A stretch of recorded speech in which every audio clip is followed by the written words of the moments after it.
100% this is a junk. 100%. So this supple material just makes a difference. It's like a linear. It's a decent fish. Switch to the camouflage stiff in light. Glorious common carp out of 37 feet of water. Thread the foam into the loading tool.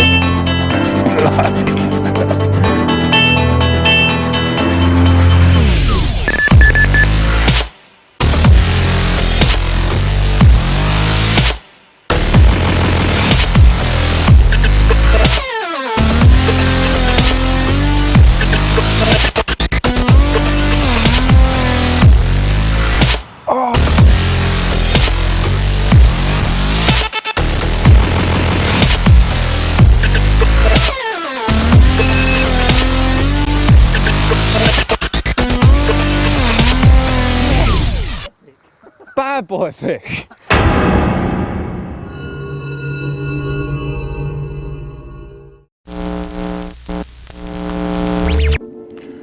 Welcome to Carp Fishing Edges. I'm here on the banks of a stunning Essex syndicate. It's early April, and after the most horrible winter, the coldest winter I can ever remember, I've caught myself a carp. I'm joined here today by one of the sharpest and greatest minds in carp fishing today. A man who's been responsible for many of the fantastic products that Fox have produced over the last few years, Scott Day. Winter, the most challenging time for the carp angler, and just as importantly, challenging for the tackle he's going to use. It's miserable and it's cold, so cold in fact the water temperatures are going to start to plummet, and whilst they're doing so, the carp will slow down, and while they slow down, they'll feed with a level of caution that makes them infinitely more aware of the tackle that you're using laying on the lake bed. During this winter, the Fox lads have travelled around the UK and further on into Europe to test the new Edges range. And whilst we're on that journey, just like the carp, maybe you'll pick up a few edges too. And so the journey began. We're taking you back to last November now, to a very famous day ticket complex, Linear Fisheries in Oxford, and in particular Manor Farm Lake, where I'd set my stall out to catch a very special day ticket carp last winter.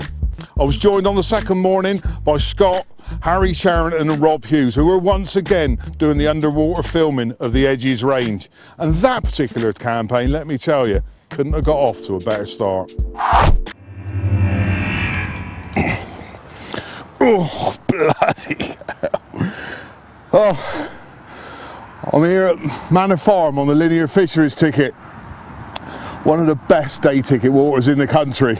This is right at the start of my winter campaign, and true to form, I put a load of boilies out, about 1.5 kilos, and I've caught the biggest fish in the lake. This is Spike at 44.5 pounds, and when I return him, I'm going to tell you how I caught it. And this is the very rig that I used to catch Spike. Let me tell you why. Manor Farm in Oxford on the Linear ticket is dominated by maggots at this time of year, and I came up here wanting to use boilies. And when I'm using boilies only, I'm going to use a stiff link pop-up.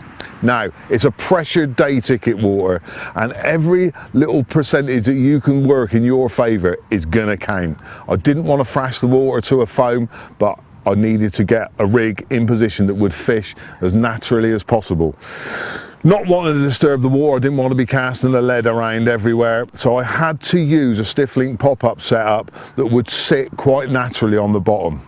Very kindly, Fox have let me loose for the first time with the new Cortex mat. I've been using Cortex in my fishing for an awful long time now. In fact, in my bottom bait rig, it's 95% of the time Cortex will be involved. This is my stiff link pop-up go anywhere rig. I have changed the £30 Illusion boom section for £15 Cortex mat. It's supple enough to sit on the bottom over any small little obstacles, bits of weed, maybe little bits of gravel, not to make the pop-up sit up at an unusual angle. And much as they say, it was good enough to catch a £44 6/8 day ticket carp.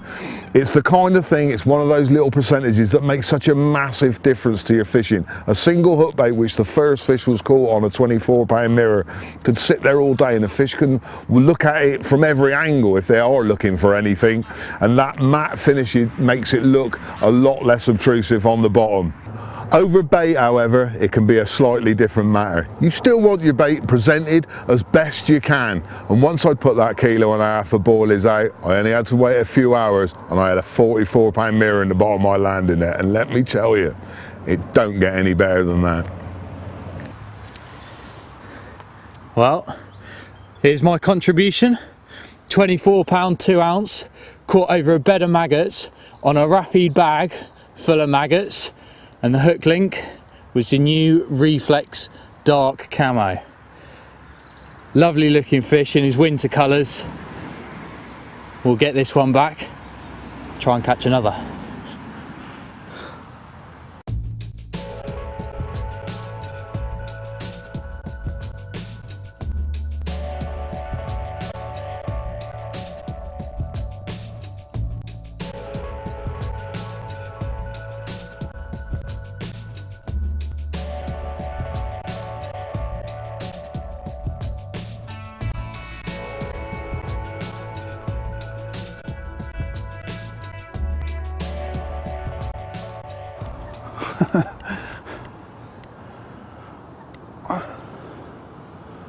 Well, first morning, not really seen anything this morning, but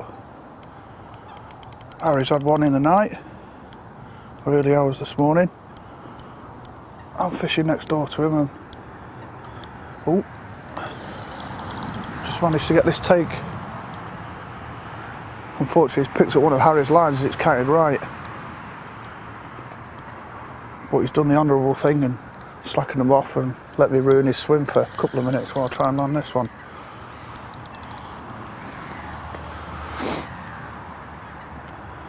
Just interrupted me brew as well.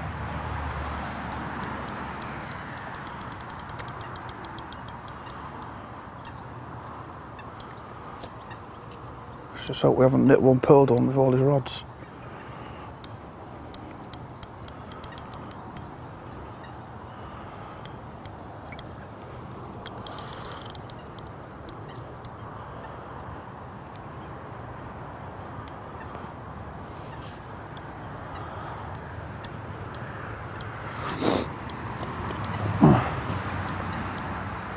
It's not as warm as it looks in my t-shirt.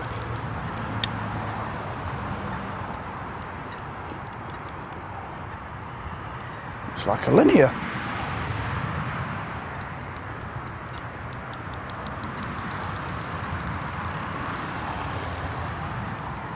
And what new bits have you had this on? Oh.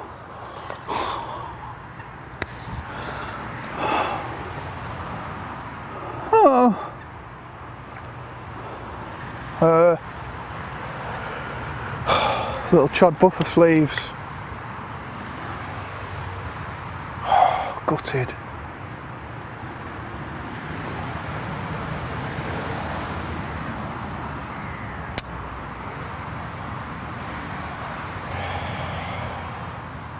Was a linear. Hard to tell. Wasn't a bad fish, but it wasn't a beast. Oh well.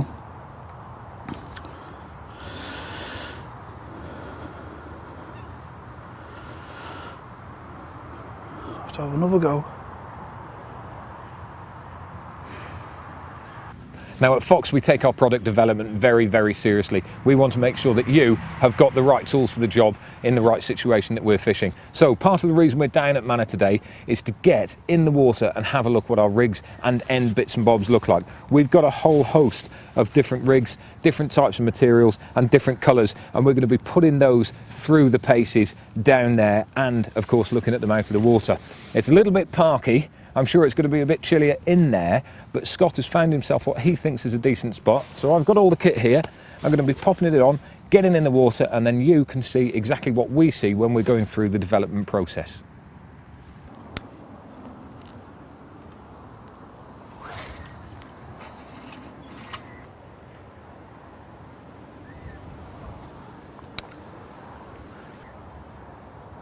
Ooh. Okay, right, we found a nice little spot. It's only 50 yards out. It's a spot that pretty much anybody could find. It's a lovely bar just behind it.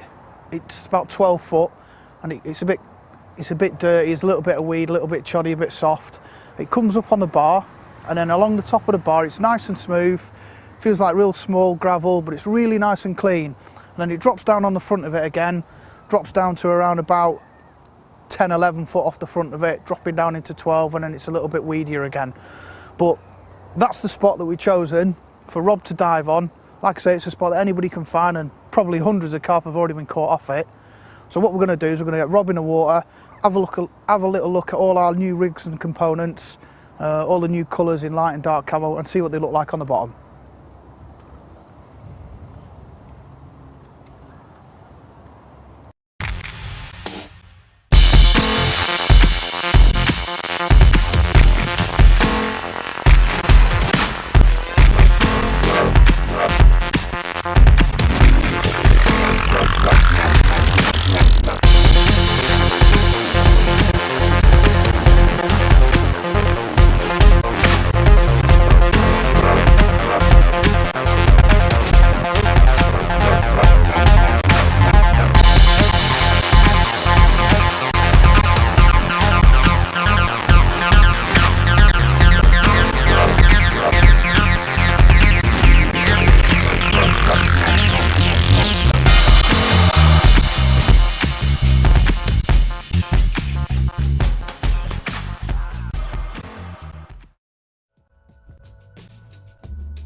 So it's November as we enter the depths of Manor, and the water's chilling down and clearing nicely. For those of you that don't know Manor, this is the bar in front of the road bank, and as you can see, it's a gin clear area of gravel with weed on the backside and silt on the front. It's the ideal time to be testing products as the water is as clear as it gets, and in this particular area there are so many different colours that the new gear will really be put through its paces. Now, colour is one of the big misconceptions of many anglers. The bottom of lakes are rarely one colour, and here is a prime example. It's clear gravel of a Cotswold stone colour, with some small areas of weed in dark green, some silty coverings of a darker brown, and the whole area has a slightly greeny yellowy tint, which is caused by the light passing through the water.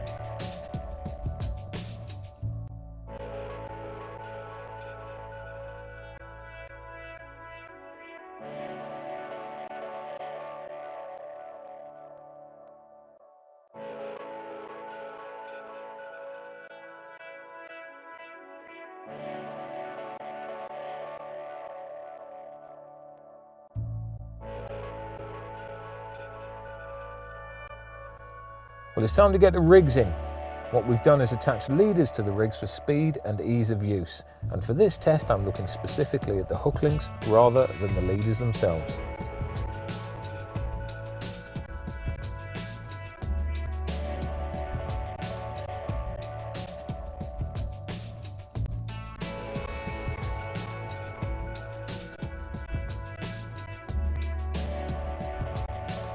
Scott's first cast unfortunately has landed on the side of the bar, but you'll see it's still presented well. We've got a pink pop-up on to help me find it and you see it, and this is the prototype of the gravel brown matte Cortex hook link material. Just look at that. Whilst it's lying in a straight line, it's still fairly undetectable even in this clarity of water. The gravel colour is a great match for this bottom, and the matte coating makes it extra unobtrusive even when it lies over the green weed. This is the material Chili used for that amazing capture of spike, and you can see here exactly why the fish was tripped up. For me, I'd certainly be happy with this as a camouflage. Second up was the Cortex matte in weedy green, which probably wouldn't be everyone's first choice when fishing over gravel, but you can see here how well it lies, and it would be the perfect choice when fishing over weed. Even out of its comfort zone on gravel, it's pretty unobtrusive.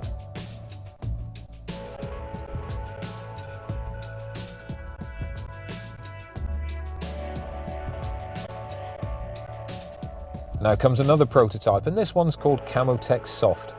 This is the dark camo version, and the big question is, where is it? Look closely to the right of the lead and you'll just be able to make it out as we get a little bit closer. There's 3 colours in this material, making it one of the hardest hook links to spot.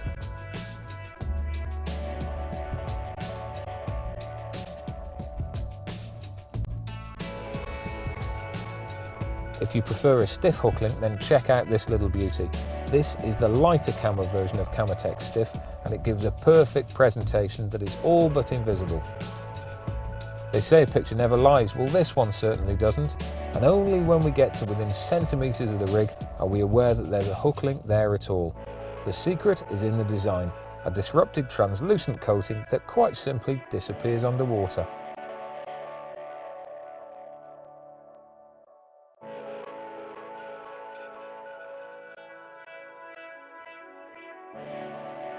Just so you can see that again, let's take another look. As we approach the rig, you can clearly see the hook bait just about make out the lead, but there's no way on this planet that a fish can make out that hook link.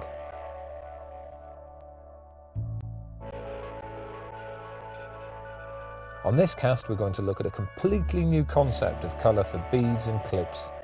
Follow the gravel brown submerged leader, which is the soft unleaded leader material, and just look at that lead clip. We've studied loads of my photographs and videos of different lake beds and come up with the ultimate in colours for disguise. It quite simply disappears, and compared with any of the other lead clips on the market, this one is in a different league. The colour and the rest of the products in this tone has a new name. It's called Trans Khaki.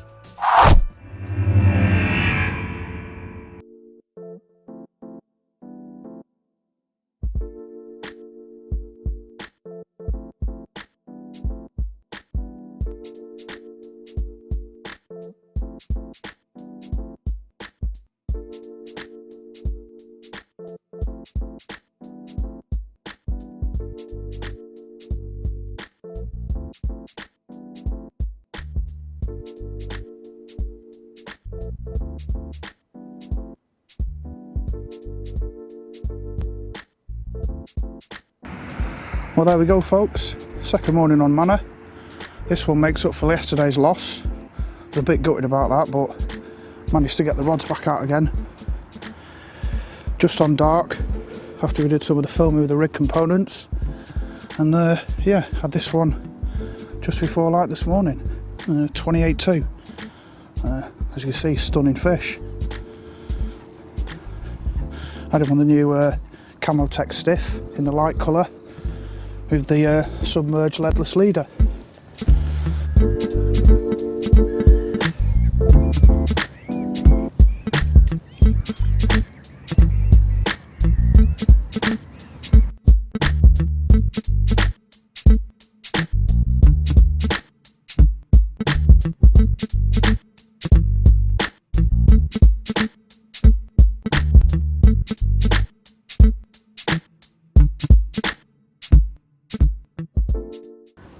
Right, this morning you see me with that lovely 28 pounder, real beautiful fish, but I want to talk you through the rig and how I caught that particular fish. Yesterday after Rob's diving, we could clearly see that the lighter components that we produced were going to be the best ones to cast out there. So after that little bit of diving that we did, I decided to move on to these components. Now I'm using here the new light submerge. This is 45 pound, it's a leadless leader. Without the lead, it's very, very supple. So if there's any debris on the bottom, the leader will just droop over any objects on the bottom, just to keep it nice and inconspicuous. So we've got a good length of 45 pound green, light coloured, submerged leadless leader. And we go down to one of the new coloured lead clips. Now yesterday it was obvious when Rob was diving on the cleaner areas out there that this new lighter coloured, slightly translucent lead clip was the one that was definitely not very visible out there. So we go down to that lead clip with a 4 1/4 ounce lead. Now I've only just nicked the lead clip on because I don't want the fish to use the weight of the lead to eject the bait. So I want the fish to pick the bait up and then just bang the lead off, and now it can't use the weight of the lead to try and rid my hook. Down into the hook length itself, I've got a length of stiff Camotex light. Now this is a new hook length we've been working on for a while. And with Rob's expertise diving and some underwater camera work we've been doing, we've discovered that this light camo hook length is perfect for the bottom that I'm fishing out there. There's a couple of blobs of putty just to weigh it down, and then I've got down to a size 7 SSSP hook and a little pink pop-up. Now I'm fishing over maggots out there, so I just wanted a nice pink hook bait similar to the red coloured maggots that I'm using out there. The spot that I'm fishing out there, it's an area of very fine gravel with a little bit of silt over the top of it. It's light coloured silt, and these components really do blend well on the bottom there. You can never guarantee that you're going to be fishing on perfectly sandy or silty or gravelly bottoms. There's always, as you can see from some of the footage that Rob's done, there's little bits of dark areas and lighter areas, and this is where the camo text really does come into its own. The whole idea of camouflage is to use breaks in things so that there's no definitive lines on the bottom, and the camo text really does do that. So just a simple rig, but we say it's really stiff, so it falls away from the lead and lies perfectly flat on the bottom. Because I know that area is really nice and clean and relatively smooth, the stiff hook length just creates a perfect presentation on there, separates away from the lead. So there you go. If you're fishing a lake that's got relatively smooth, clean areas, then the stiff camo text really is a great hook length to use. Combine that with the submerged leadless leader as well, and you've got the perfect setup to try and catch some of these weary carp. There we go. Number 2 for me of the trip to Manor. Bit of a dumpy one, this one, 25 pounds. Caught over maggots again on the Rapid bag, and once again on the new Reflex dark camo hook link.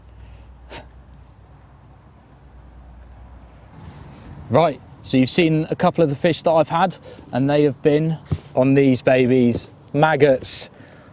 As a winter bait, they've got to be the ultimate. Now you can see some of them are wriggling and some of them aren't. Now the reason I do that is because out on the spot that I'm fishing at the moment, there's a little bit of silkweed, and I don't want everything burying itself in the silkweed. So what I do, I take my maggots, and some of them I put into a bag, and I take all of the air out the bag. Now this suffocates them, and it means that when you put them in your mix, they're not gonna wriggle. And as long as you put them out within half an hour of taking them out of the bag, when they get in the water, they're not gonna wriggle at all. So that's a really, really good tip. Now, I fished them on this rig. It goes in a solid bag, and it's a really, really basic rig. It just consists of probably a foot length of submerged leader down to a 4-ounce inline lead. I really, really rate big, heavy leads for solid bag fishing. I just think the fish can't deal with them when they're 4 ounces and above. They just stand no chance. Then I've got a hook link, which is Reflex Dark. Now this is the new Reflex. I've used the old Reflex for years and years in my solid bags. It's really, really supple. It just curls up nicely and fits inside them. And I think now that we've improved the colours, they're going to work even better. Now I've got a little size 6 SSBP hook and a small 10mm homemade pop-up. It's pink, kind of matches all of the red maggots that I'm putting in there, and having a pop-up rather than a maggot hook bait just means that if there are any nuisance fish, you're not gonna have them picking them up off the hook. So that's the rig. It goes into a Rapid tied solid PVA bag, tied just the normal way how you tie a pellet bag with the Rapid, with one slight difference. The bottom, I've poked the hook through the PVA. Now I do this because if the hook was inside the PVA, it could well impale itself on a maggot and your rig would be useless. So that's what I do, that's how I fish my maggots, and that's how I've caught my 2 fish. After seeing Harry's rig, it was time for me to get back in the water as our man was starring in my Below the Surface feature in Carpology magazine. On the way out, a fish crashed in front of me smack over Harry's spot, so I was really eager to get down and check out what was happening. As I dipped my head below the surface, I was lucky enough to see a couple of carp on his spot, clearly feeding, as the silt in the area had been kicked up and had formed a cloud over where he'd been baiting with his maggots.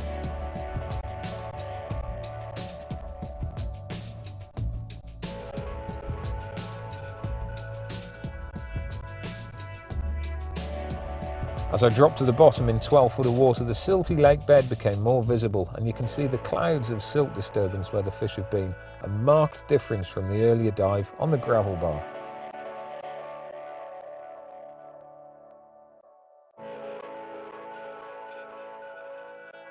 I was looking for the maggots he'd baited up with, and on first inspection they were quite hard to find. The feeding fish had disturbed the silt, which had dropped back down and settled on top of them. Eventually I found a clump of red maggots and also one of Harry's rigs, and you can see here what a great presentation it is.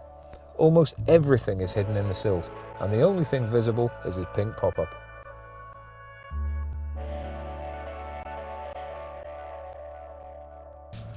Looking around the spot, there's more maggots, which incidentally don't burrow into the silt. These are also covered with a light dusting of silt.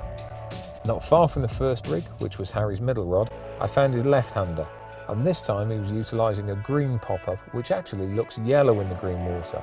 It's incredibly visible. This was the recast rig after a capture the night before, and you'll notice the lead is not as buried as the previous rig, which had been in place for 24 hours.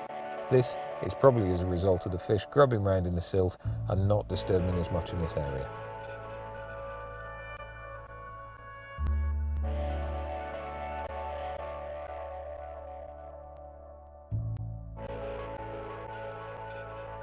After a little swim, I came across the third rig, and having looked at 3 different spots here, what I'd like you to consider is the colour of the silt.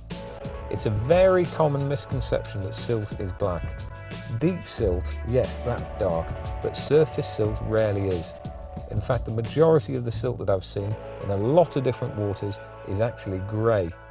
It appears a grey-green colour because of the colour of the algae in the water, which gives it a bit of a green tinge.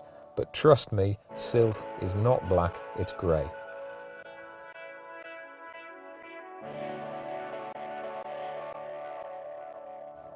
Once again, everything is buried and well disguised, and in fact you wouldn't really know there was a rig in there.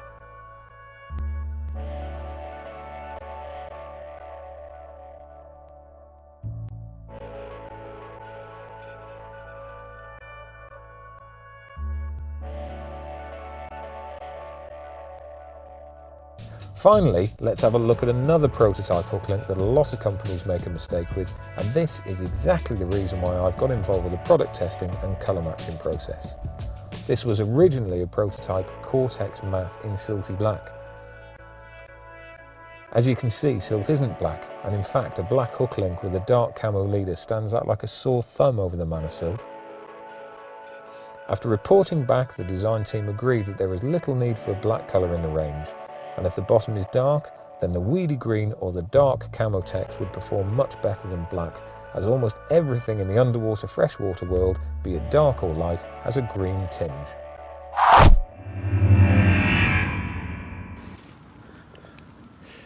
Well, have some of that. Scott and Rob have gone home, but I'm still here. Done one more night. It's a bit of a cold one last night when we put this one on the map. There was frost on it, but yeah, 28-14, really happy with that. On the maggots again, it was the only bite for the lake last night, and it just proves that the maggots coming into winter time is an absolutely killer method.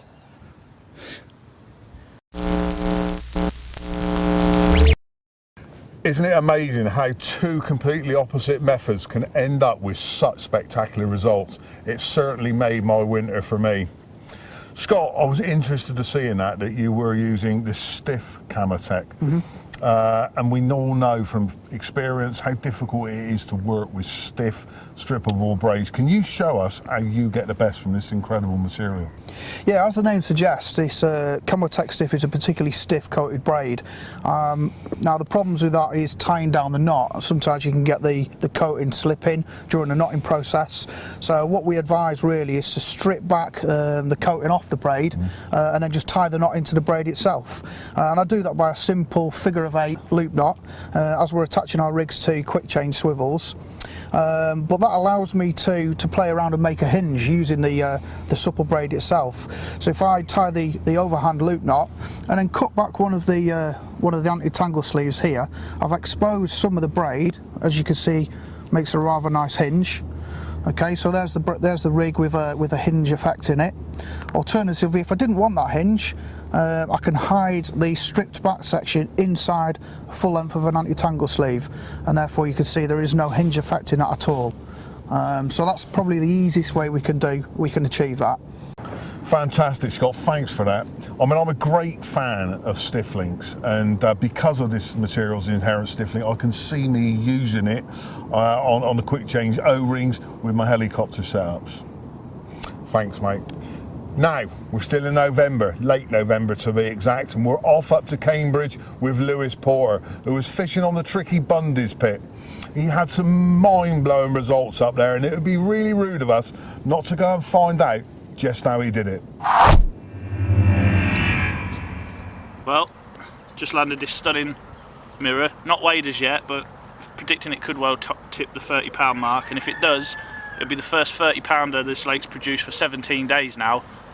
Testing the new Camouflage light in the soft version, 25-pound is the boom section on my hinged rig, which the pop-up section's 25-pound rigidity, so a really stiff hook section and a really supple boom section, just giving them something a bit different to what they're used to seeing. And it's the third fish in 24 hours at a double and a 20.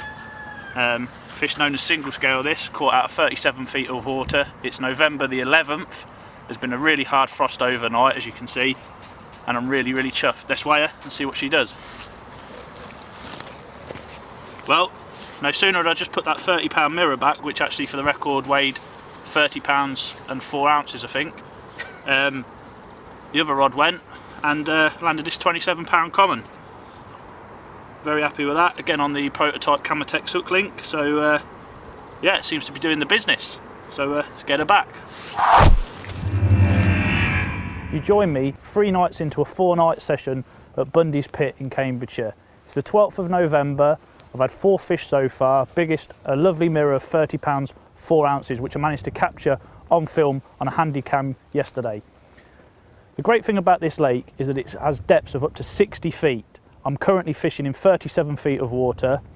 It's a bit of a unique situation. You don't generally tend to encounter that often, but it's a great venue for testing products because the fish are very riggy, they're very pressured, the deep water makes them behave slightly different, the components can behave slightly different.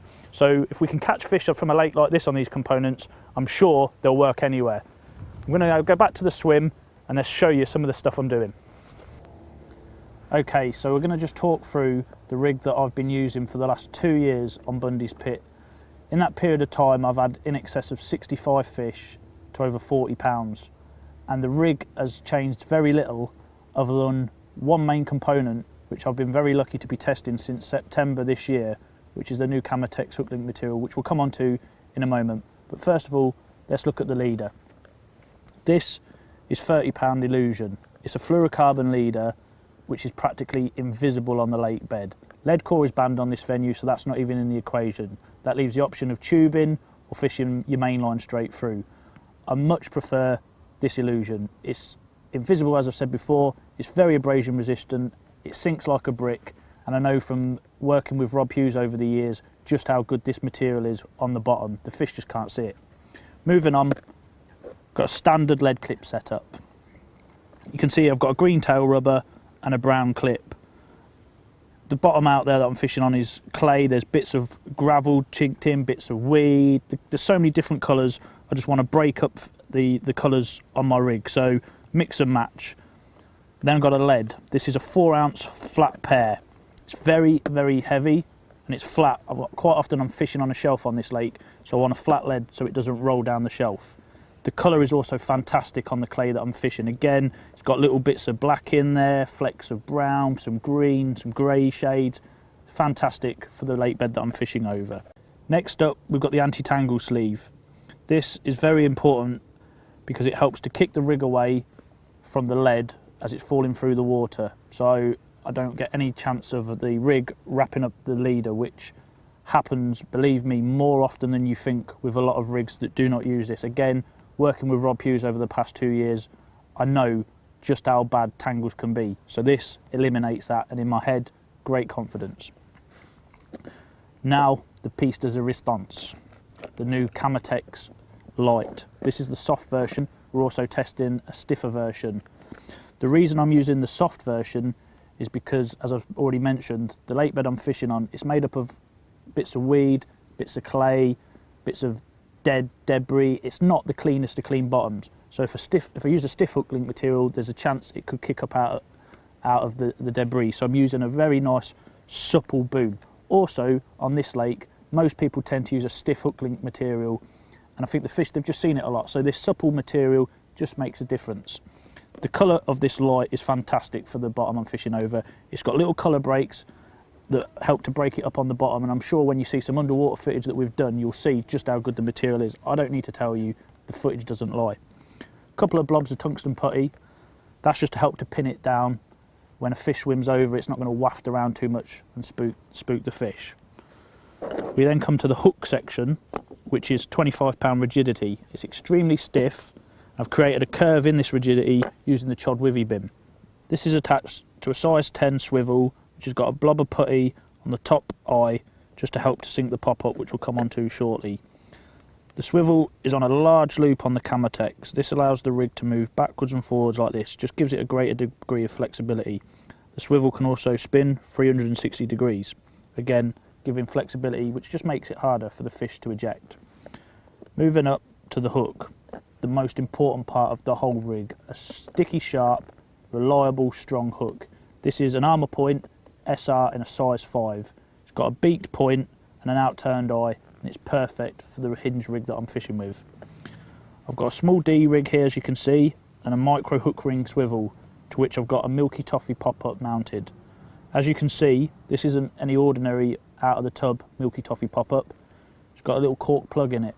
The reason for this is because I'm fishing in depths of 35 foot plus, and I can't be sure how the water pressure would affect an off-the-shelf pop-up. However, I do know that the buoyancy of the cork will not be affected in the deep water. So by drilling the pop-up out and making it effectively a corkable pop-up, I know I'm going to achieve a consistent buoyancy for a hook bait that I can leave in the deep water for 24, 48 hours, but hopefully a fish will have it before then. I just attached this hook bait with what I call the blob method. It's a method that Chris Boyder, one of the Fox consultants, showed me a number of years ago. Simply just pull a length of hair braid through the bait, light it, blob it down, it's going nowhere. So that is my hinged rig. I don't call it the hinged stiff rig because it's got the supple boom and then the stiff hook section. Slightly different to the more traditional hinged stiff rig that you would have seen in the past, but it's a rig that's really doing the business for me. As I said, I've already had 4 bites on it in the last 3 nights. The last session that I did testing the hook link material, I had 7 bites in 5 nights. So it seems to be really working, and hopefully there's going to be more action to come on the final 24 hours as you join me on this session. I'm just putting the rods out for the night ahead now. The left and middle rod are out, final rod to go out. On the hinge rig, as we talked about earlier, Milky Toffee pop-up, but as you'll see, I've nicked a PVA bag with 2 fluorescent pop-ups onto the hook. What this will do is, firstly, it gives me added casting weight when I'm casting through the air. The resistance of this weighted end here will stop the rig from wanting to tangle with the lead. Secondly, as it falls through the water, it will create resistance, again keeping the lead and the rig separated. As the lead hits the bottom, this will pop up like so until the PVA melts, and it will just flutter down nicely. Now I don't want it to kick out extremely straight because that doesn't give the fish enough rope to hang themselves. I want it to sort of land in a little coil like that, so whatever direction a fish sucks at the hook bait, it's got plenty of room to fly back into the mouth and hopefully nail them. Further benefit is, once these 2 pop-ups have melted in the bag, they come up to the surface and it gives me a visual aid to bait up with the catapult. So I know that my free offerings are all around the area. I'm fishing in 37 feet of water, so accuracy is key because in that deep water it can be harder than on an average depth lake. So these pop-ups help me to do that. So let's get it out there.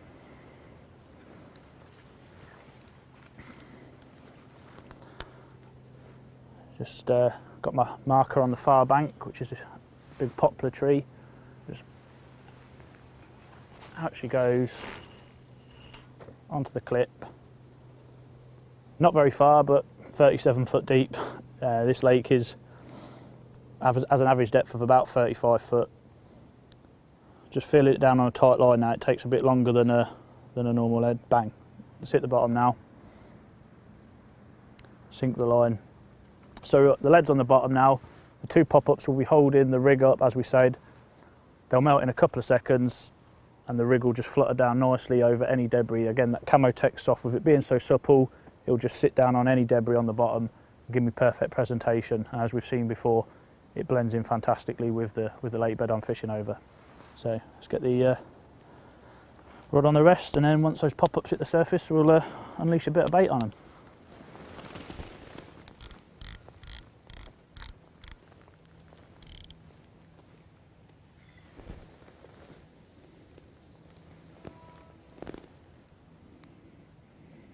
Clip the bobbin on.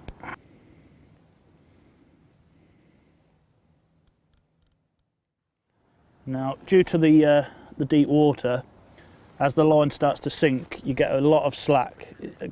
Like I say, this lake isn't like your average depth lake, so I'm getting a lot of slack here now. So I need to just pull a bit of this slack up, because I don't want the lines too slack that I don't get any indication. So we just gently ease it up.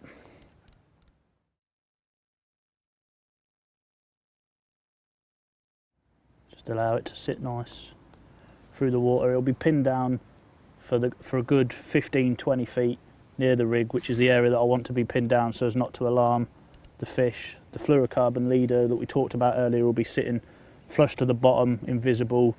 The rig will be sat perfect, and hopefully we'll get a bite. The prime time has been early morning, between 7:30 and 10 o'clock in the morning, so there might be a chance at night. I did lose one last night about midnight, so we'll just have to see and play it by ear, but I feel fairly confident, and hopefully when we switch the cameras back on, we'll have a nice Bundy's carp to show you.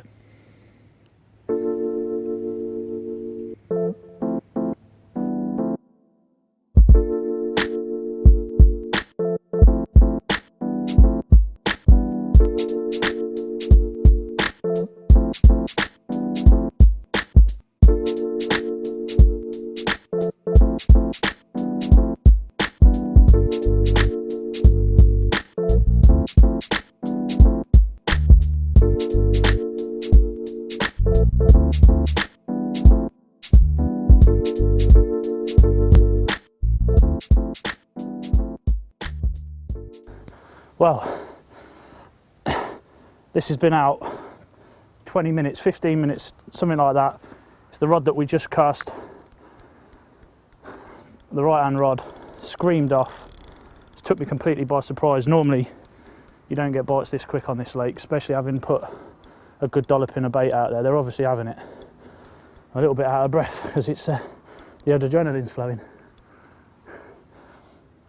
But it feels very, very scatty. Shaking its head. I wouldn't be surprised if it was a stocky the way it's shaking its head. Really scatty, not happy at all to be attached to my hook. The water's so clear and so deep that they can just propel themselves very quick, and it can be very nerve-wracking stuff. You know, it's not an easy lake by any stretch, and every bite's a prized one, especially in November. Well, luckily Jim's a couple of pegs down, and he's heard the take and the commotion, and he's come to lend me a hand. Like I say, these fish, these deep margins, it's hairy stuff, and it's hard enough just concentrate on trying to play the fish, let alone land them. So really appreciate that Jim's going to kind of help me. It's seen the net by the sounds of it. It's making the most of the 17 feet of margin that it's got to play in.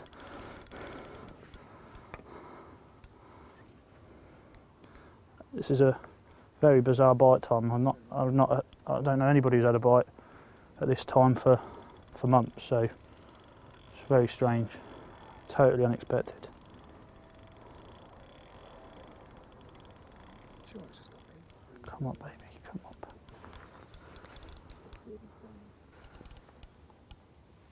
Here we go, Jimbo. I think we're ready.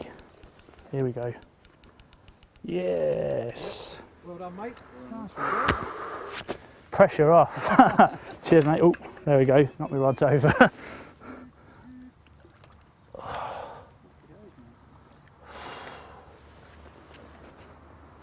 Chunky one. It's not a bad one, mate. It's got some depth to him. That'll do, won't it?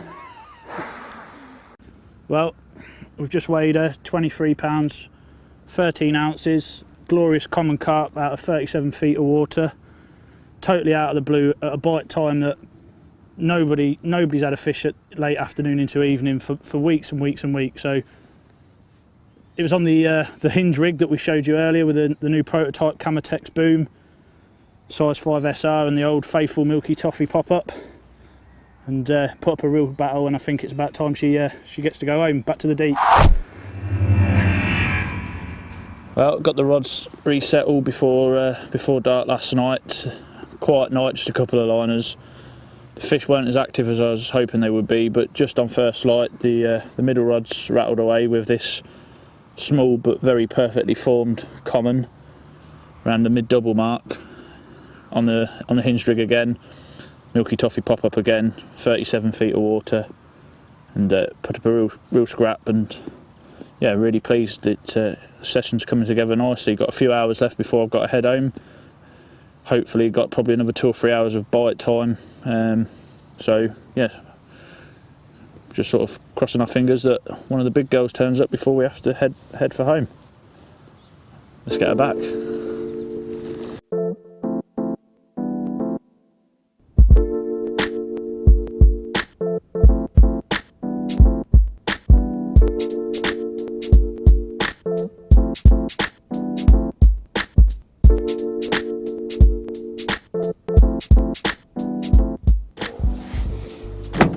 Well, the van's all loaded, it's time to head for home. Finished on 6 fish, which I'm pleased with for this time of year. The highlight obviously being the 30-pound mirror from a couple of days ago. It's been a productive session, not only in terms of catching fish, but for testing products such as the new Camouflage. The early results are really, really impressive, and I think we're onto a winner with that. So yeah, like I say, the van's loaded, and in 2 or 3 days' time, she will be heading to France for a trip to Abbey Lakes to celebrate Rob Hughes' birthday and to do a bit more testing over the other side of the big old river that separates us. So more fishing, time to get a shower and start all over again.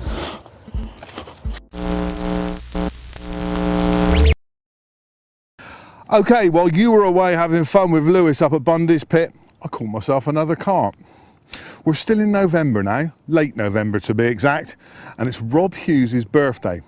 Rob and the rest of the boys from Fox, plus a camera, headed off to Abbey Lakes in France. First and foremost, to do the Abbey Lakes Challenge, but also to continue to put the Edges range through its paces and put it up against some real whackers.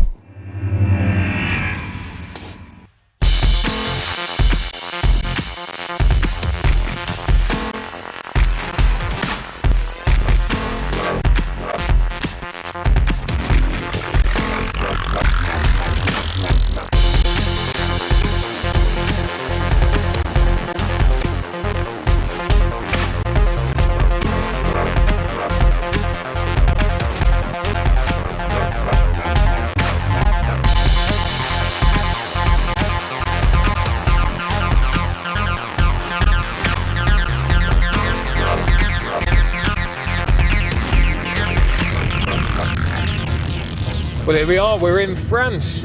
We've got the tunes rocking on the old deck. We're in convoy, there's 4 vans going down, there's a couple of lads already there. We've got a bit of a slow one in front of us. It's Lewis Porter and he can't drive 65 mile an hour on a French motorway. It's just not on. But just look at it, the weather is looking cock on. The fish, they're certainly in the pond. They haven't been out for a while as well. Some of the big ones are due, and we're hoping that this week will be it. It's my birthday bash. We're out for the Abbey Challenge. There's 11 of us in total. And this is what carp fishing is about, having a bit of fun with your mates.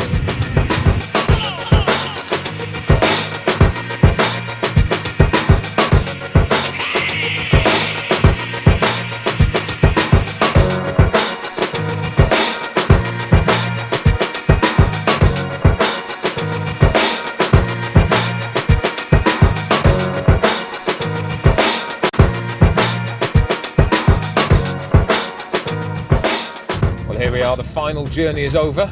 It looks like somebody's just putting up a new Abbey Lake sign there as we're turning up. Look at that.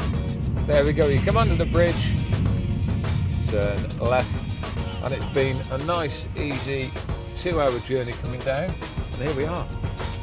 Darkness through the trees as we emerge into the Abbey. Now, we're going to go in, we're going to grab a coffee, have a chat, find out what's gone on, and we have arrived. Here we are.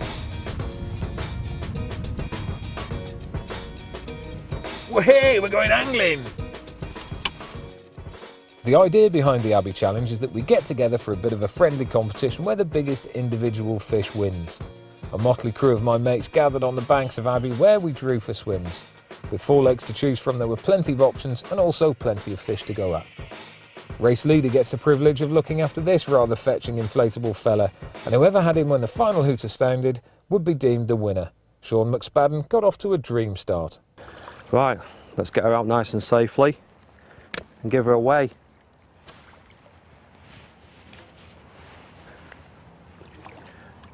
Just make sure, fold the net over. I find it the safest way. There's plenty of depth of water there, just slowly roll the net down. Make sure all its fins are tucked against its body, so you're not putting any undue pressure on them and bending them the other way, like bending your arm behind your back. And you can lift it safely out of the water onto the unhooking mat. A bit bigger than I thought.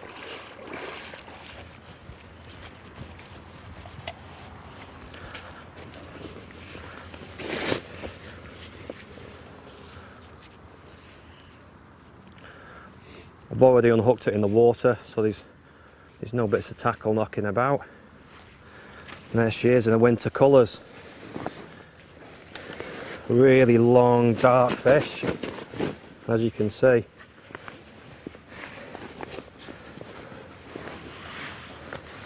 Again, testing a Reflex Dark Camo sinking braided hook length in a little solid rapid PVA bag, full of pellets, a bit of chop boilie. Again, just before I lift it up, just check again.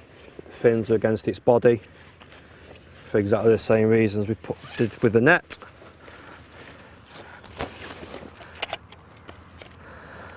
Let's give her away.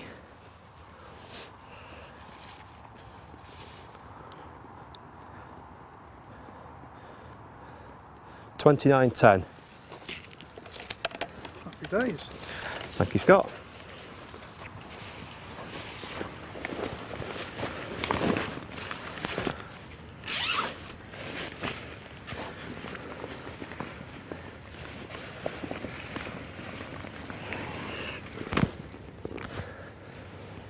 Really long, powerful fish. And there we go, £29, 10 ounces of Abbey Lake's carp.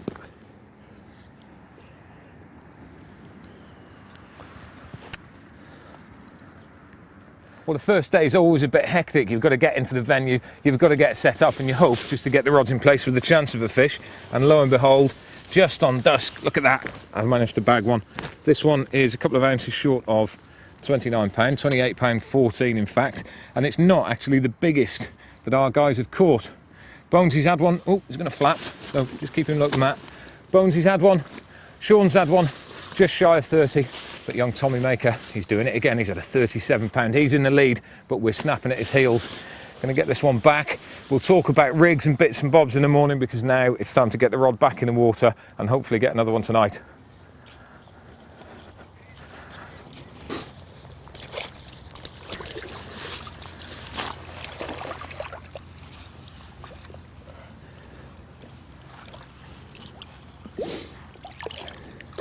And there he is.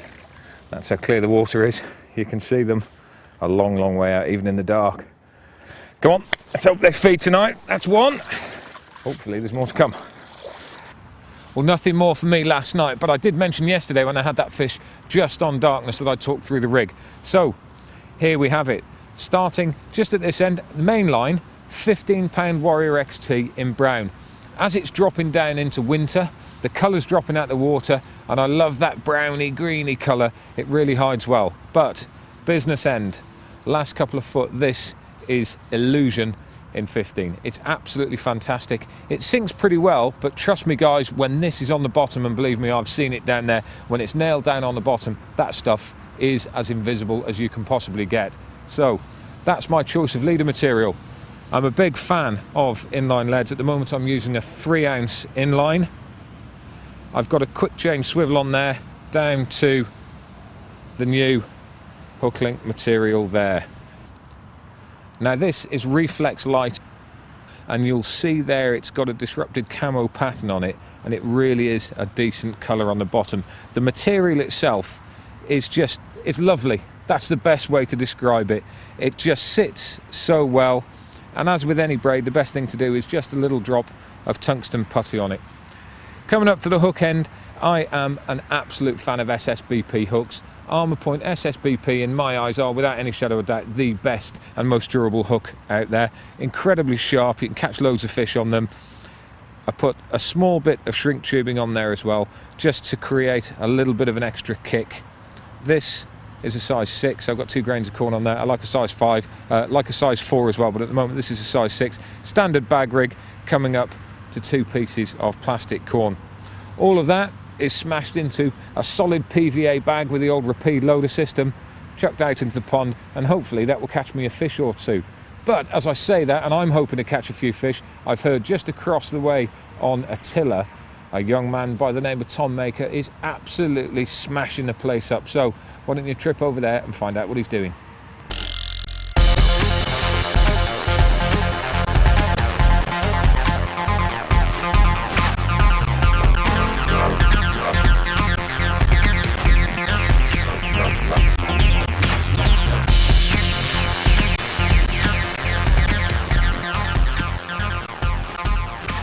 Right, well, I'm on Attila.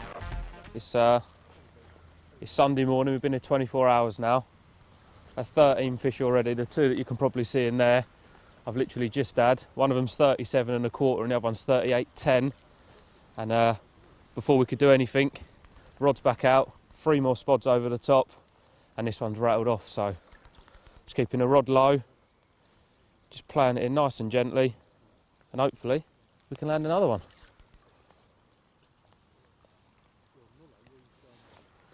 There he is, nice comment.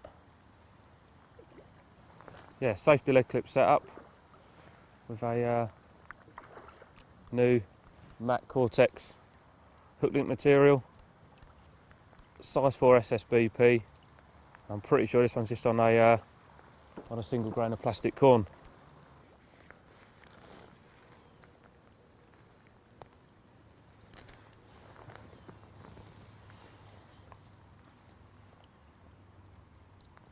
There it goes.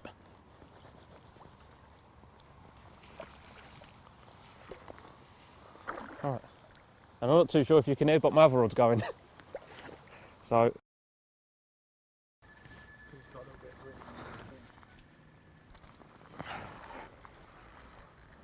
Well, as you can see, Dad's just putting that one in the sling. That's probably a mid-20 common. And into another one now. I've got all 3 rods, literally they're on, well, I say an area the size of a ground sheet, but at 100 yards you're probably not that tight. Yeah, 3 baits close together, bit of spot out there, and literally when they move in on here, you can get one bite, put it back out, you get another bite, or sometimes you can even get 2 or 3 while while you're playing the other one to be going off. So yeah, it's a good tactic for on here. Let's just say that. Right. Dad, I've got a funny feeling this is quite big. Oh, for God's sake, that's huge. Right, once it's heads up, it should just keep moving. Going for it. That's a good one. That is a good one, that. Cheers, Luke. How big's that, Dad?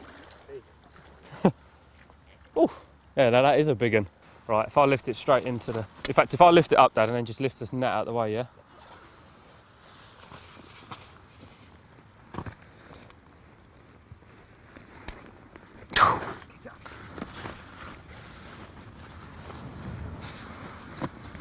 calm down, calm down.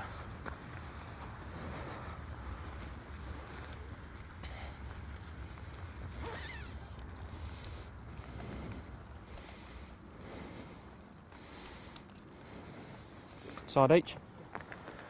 And let's just check its fin. Lift it up first.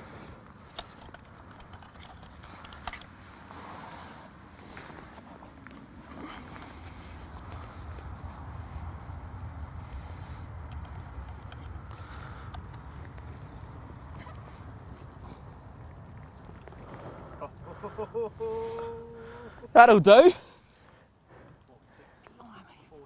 46-14. Oh yes!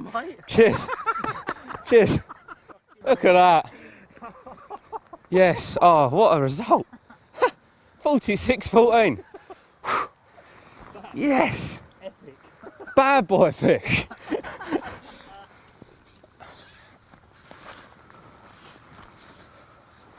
Oh. Look at the size of it.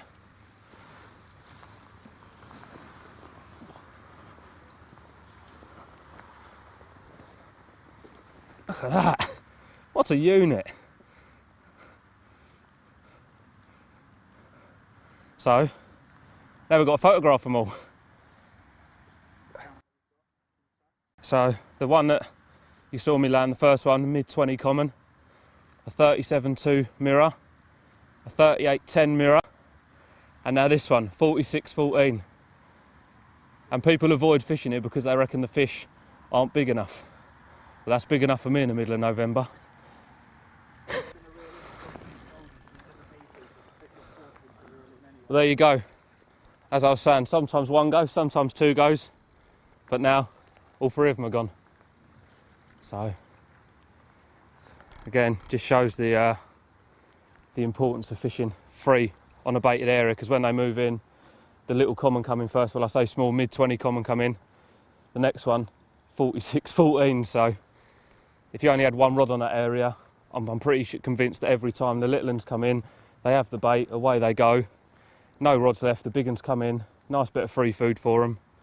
But if you've got any more than two rods on an area, 9 times out of 10 that the second one you hook is the bigger one.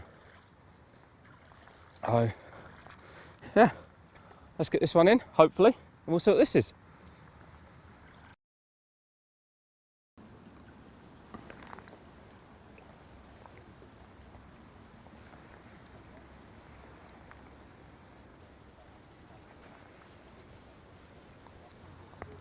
As you would have probably seen on one of the runs, I've got the new Springer arm bobbins on. Basically what they're doing is, when you're fishing at long range, the tension on the arm is pulling your line down. So no matter how tight your lines, you've always got probably a 2-inch drop on your rod. So as soon as I'm getting anything happening that end, that bobbin is going to move this end. Whereas a normal bobbin, sometimes they're quite light and they just hold at the top and you don't see it until they've taken it out of the clip. But with them bobbins, you've got 2 inches of movement. And as soon as that fish takes, bang, you're straight up to the top. And there's just no messing about, no false indications. The lines are nice and tight, straight down to a 4-ounce lead. And start to say, as soon as that bobbin moves up or does any sort of movement, I know I've either been done or I've got a bite. And 9 times out of 10, it's a bite.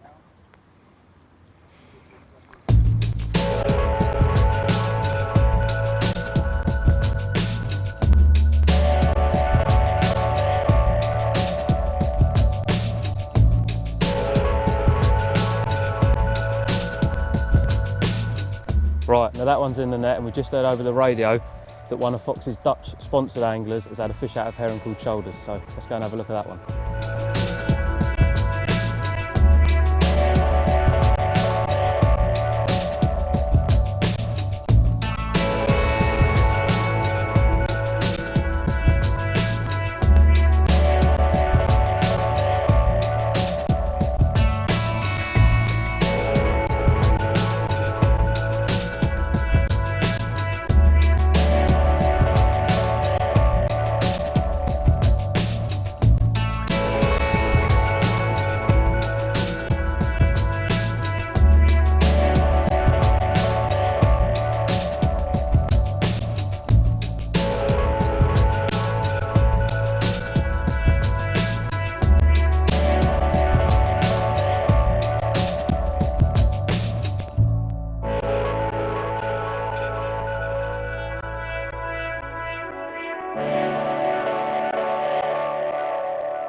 Right, well no sooner have we got back from looking at the new ladies' world record of fishing herring called shoulders at 84 pound.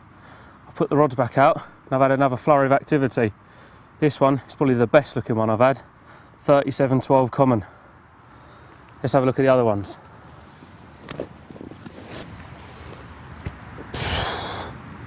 This one, 37 and a quarter.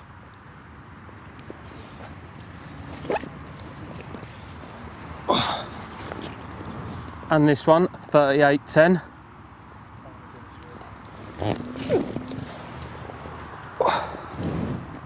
And finally, after that flurry of activity, this was the last one, £40.10.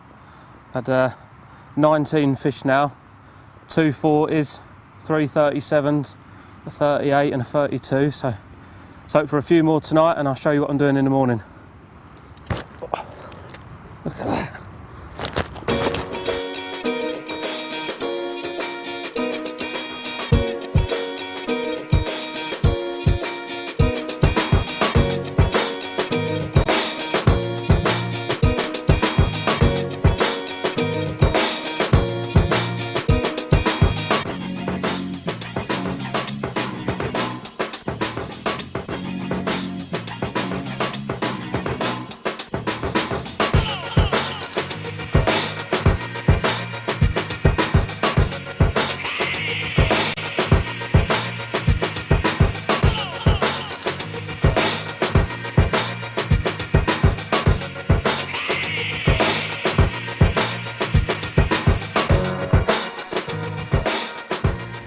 Right, I'm just going to run you through the tactics and what I've been doing while I've been over here. So first of all, have a look at the rigs I've been using. The hook link material is a new matte Cortex. It's just following on from the 3 colours that are already available. Much better colour, and it's turned an already awesome hook link into an even better hook link. Off the end of that, size 4 SSBP hook. It may look big, but when you're catching fish with the mouths that you could probably fit an orange in, it really isn't big at all. Just a little bit of silicone there on the shank of the hook, that just holds the hair nice and tight. And hook bait on this particular rig is an 18mm cell. You can probably see, got a anti-tangle sleeve on the top there, and that's on a figure of 8 loop as well. And all that's doing is that allows me to change my rigs as and when, if the hook goes blunt or I have a breakage of any sort, and that's just attached to a new adaptive camo light leader material. So that's the rig I've been using. Let's just have a little look at the spod mix. In here, it's just very, very simple, exactly the same as I'd use in England. Sweet corn, just to add a visual effect, and as well I can change my hook bait presentation if I want. Chopped cell, matching cell response pellets, and hemp. That's just all just mixed together, and that goes out there in a spod little and often, and we've been getting bites doing it. And that also enables me to have 3 different presentations on the hair. So that's the one that's probably done with the most fish. 14mm cell tip of plastic corn. Threaded down there is a large PVA bag of Little Gems pellets, as well as a few crush response pellets. Again, the one I just showed you, an 18mm cell bottom bait. And as well, on this rig here, we have a double bit of plastic corn, because there are a few crays here, so if we're having problems with the boilies, we can change over to that, and that allows us to carry on fishing effectively. Another little thing I've been doing, I believe it makes a difference, I'm pretty sure carp do like sweet things, is all of my hook baits are soaked in beetling before I cast them out anyway. But even before I cast, just give them a fresh little dip, and that's real sweet, intense flavour around the hook bait, and it just gives the carp something else to home in on. So that's what I've been using, and it's certainly been working, because because we've had a real good trip and a hell of a lot of big fish doing it as well. So that's it.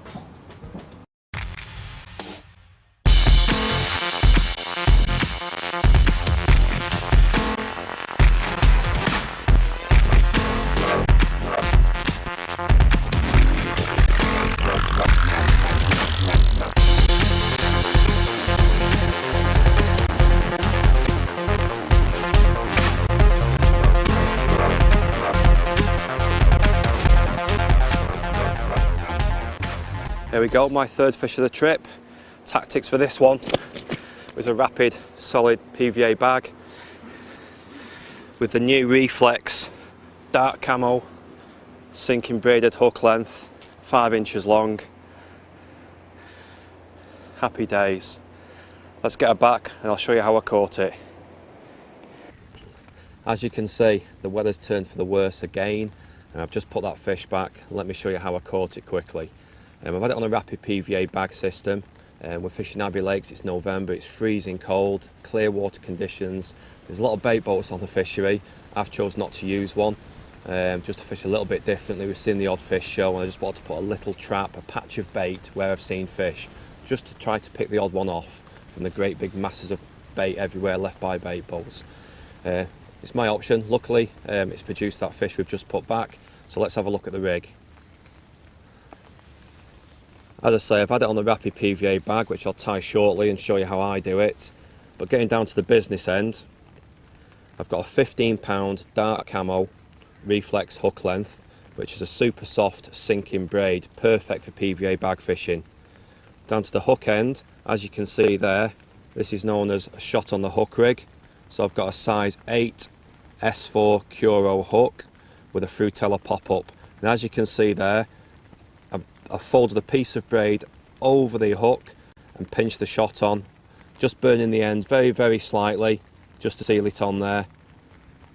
And what that enables it to do then is move up and down the hook, so it doesn't affect the way you hook a fish once it goes in. It just moves out of the way and exposes the main shank of the hook. And what that does then, as we've seen from the underwater footage, it creates what I call a cherry on the cake. I want this hook bait to be visible once the PVA bag melts. I don't want it underneath whatever's inside your PVA bag. I don't want it being hidden by the pellets. I want it to melt and that hook bait to be visible from the off. And what we found during the underwater filming, it just sits very, very nicely like that. Which also then, obviously, as soon as a carp picks that up, the weight of the shot on the hook pretty much makes it very, very hard to get rid of. It turns that hook point straight down into the bottom lip and makes it very, very difficult and cumbersome for a carp. Getting to the lead end, I've got a 3-ounce inline lead.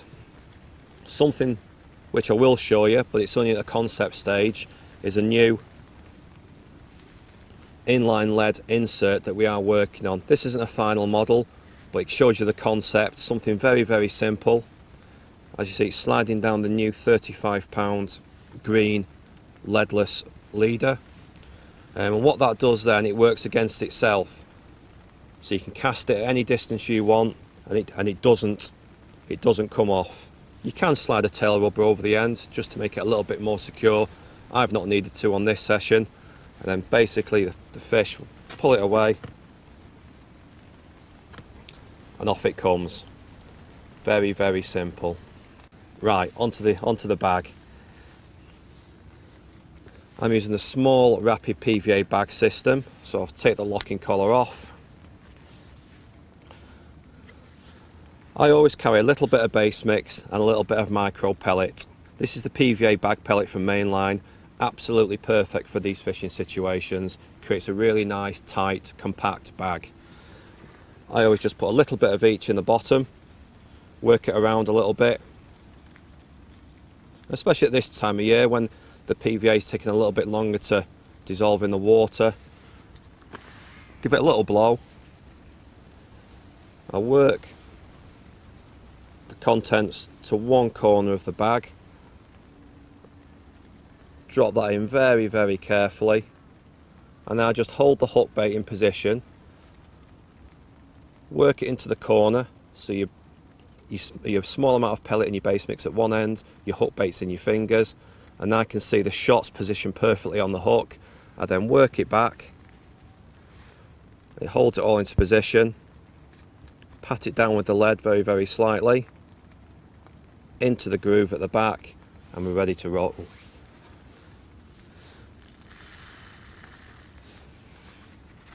And just keep patting the bag down so it's nice and compact.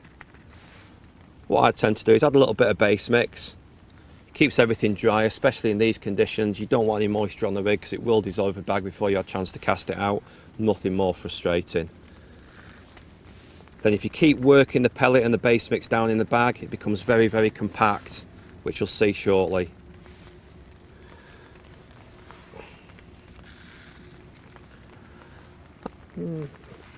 I generally feel it a little bit much, just a little bit out, and just tap it on your knee or a hard surface. Then what I tend to do, it's only personal, is squeeze the bag very, very gently.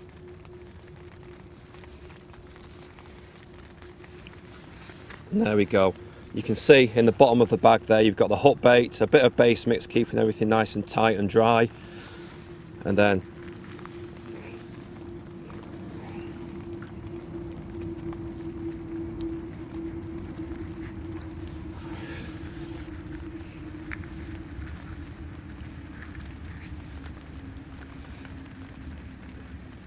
work the magic with the PVA bag loader, and then just massage the corners,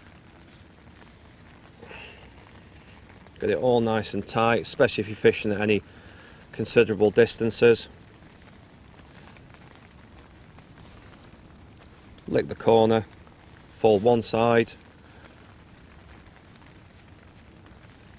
and the other one.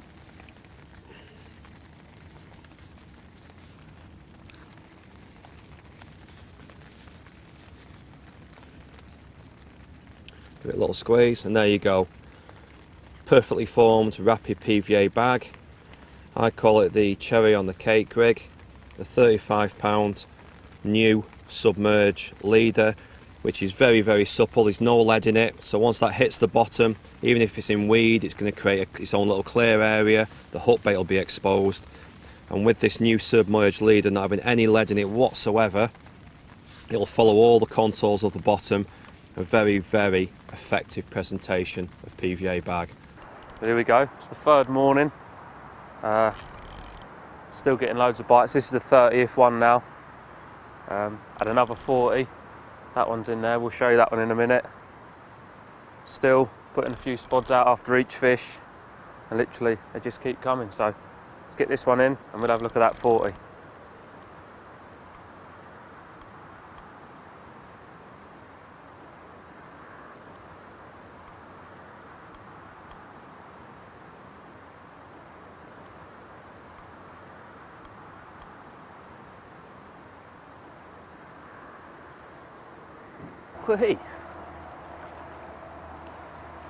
Well, there you go.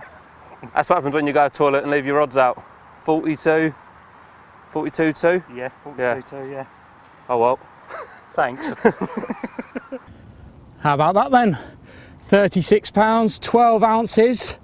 I've been fishing maggots all week, exactly the same as on Manor, with one exception. I've been using the Camouflage stiff because in Fox Lake there are a load of crayfish. In fact, on the first night I was using the reflex. They managed to tangle it up fairly well, so I'm switched to the Camouflage stiff in light. Matches the sandy bottom that I'm fishing on perfectly.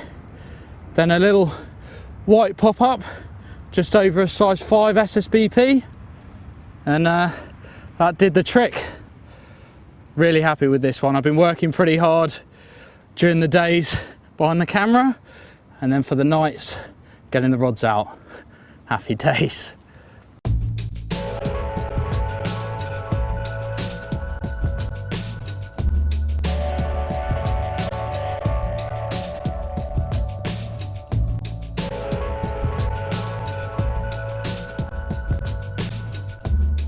%, this is a chunk. 100%.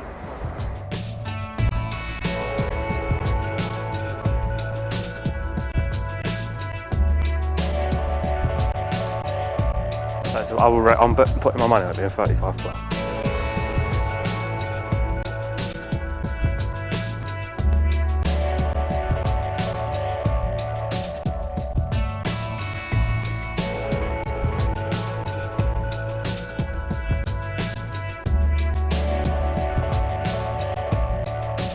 Mate, this has got to be something special, this.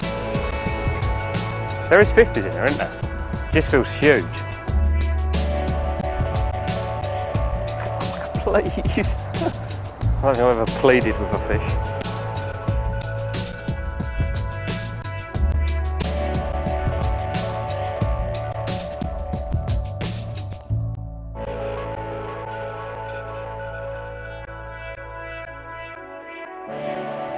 And there we go. The session just keeps getting better and better. It's the full 40 now. 42 pound 8 ounces. Absolutely amazing winter action. Let's get it back.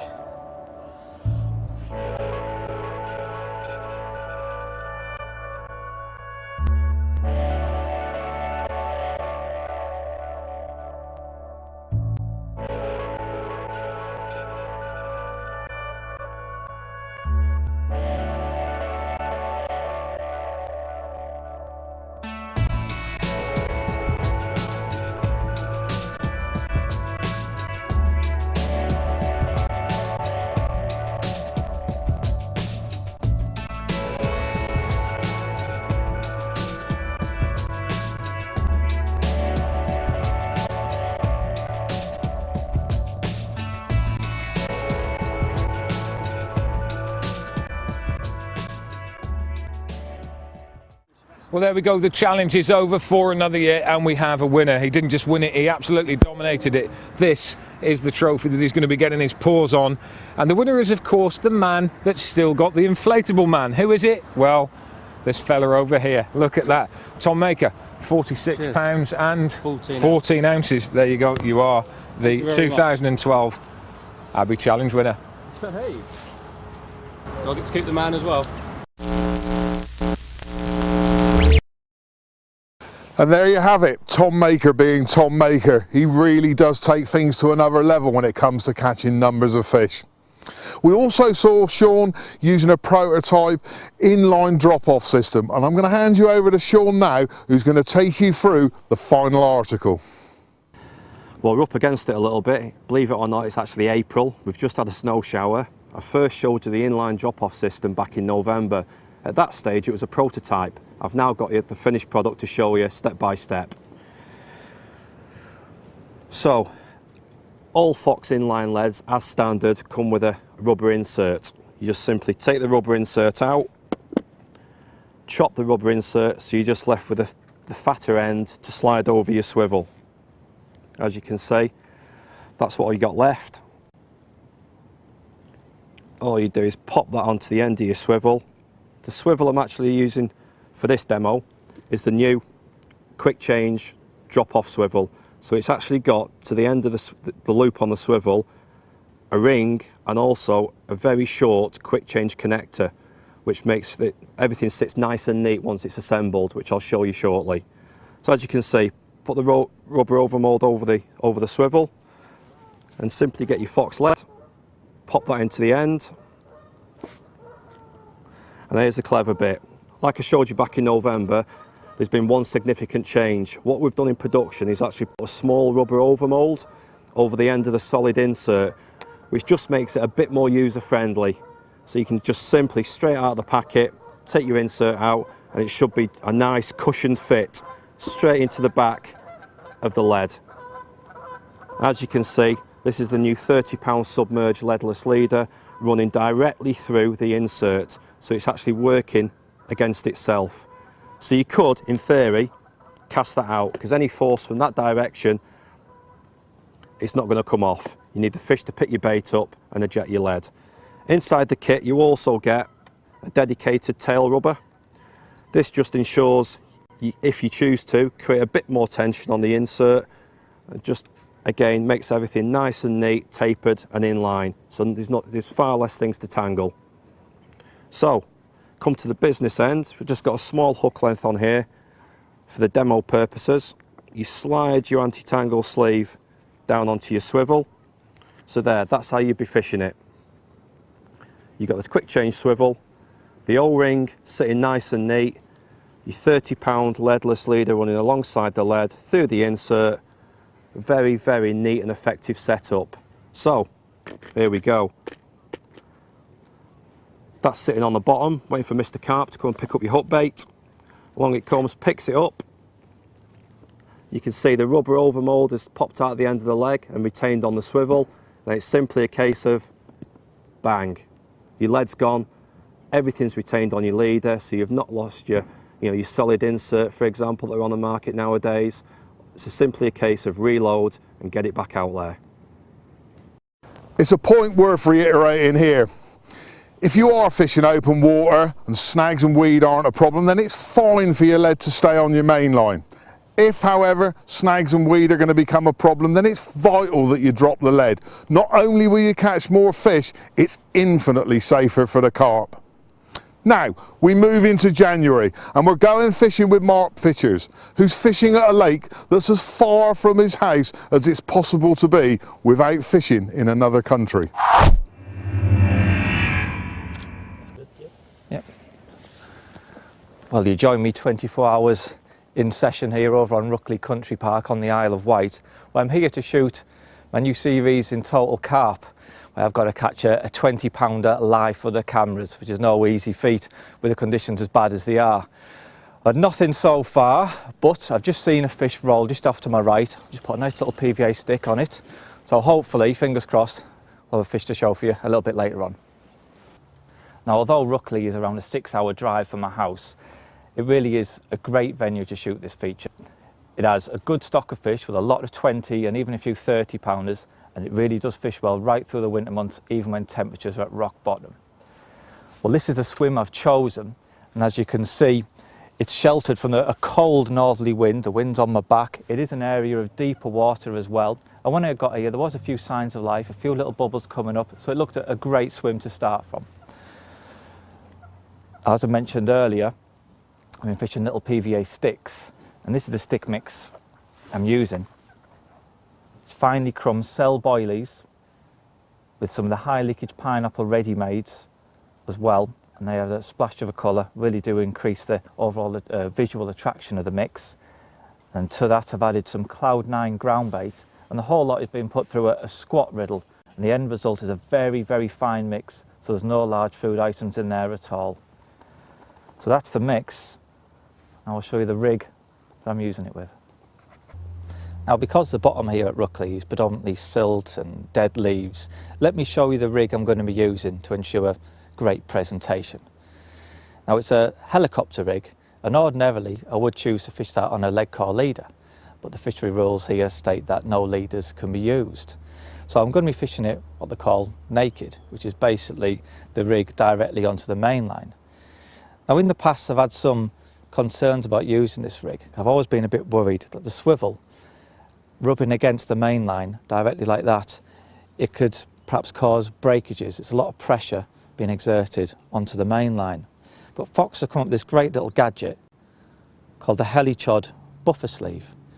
And as you can see here, the hook link swivel sits on this tapered sleeve on the top, so it absorbs all the pressure, so no problems can occur. Now, below the sleeve I have a quick clip tied onto the main line, and that basically just enables me to change the size of the lead if I need to. And as we come up, we have a hook link which is attached to one of these quick clip O-rings, and again that just enables me to change my hook link really quickly if I need to. And coming up, we have a little tungsten sinker there, and we have a tungsten bead which fits above that, and obviously that just stops the hook link from sliding up too far. And the hook link itself is a new material called Camotex, and it's got great camouflage. I've tried it in the edge and it blends in superbly with the colour of the lake bed. I've just had a little bit of putty on there just so it ensures it sinks and hugs the contours of the bottom. It sinks nice and flat. And we have a quick change pop-up weight, which is counterbalances this Milky Toffee pop-up, which I fished on a little D-rig. And that's it. Very simple, but it's one rig I'm hoping is going to work for me in the coming days.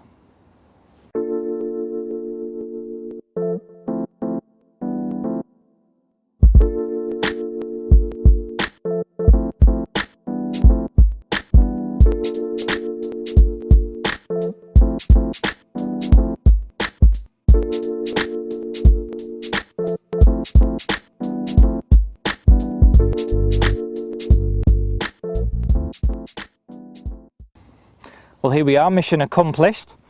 Just had this 22-pounder, that's my target achieved.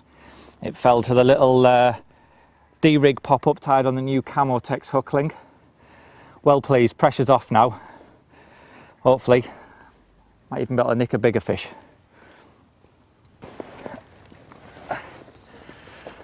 Well, no sooner had I put that rod back out, off it goes again. This one's 25 pound 14 ounces. Lovely looking fish. Great bit of sport for the middle of January, and hopefully there's a chance of 1 or 2 more bites yet.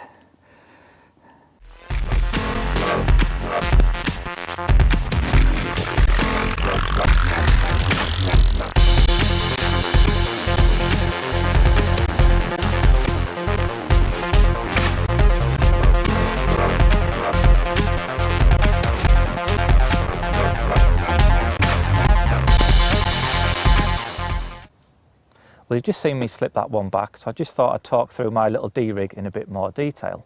The hook link I'm using is a new Camouflage Soft, and it's a very supple coated braid. And the reason I'm using this particular material is there's quite a lot of debris on the bottom, and this will lie over the contours of the bed. If it lies over a leaf, it'll still be pinned down on the lake bed, whereas a stiff coated braid may perhaps just kick up.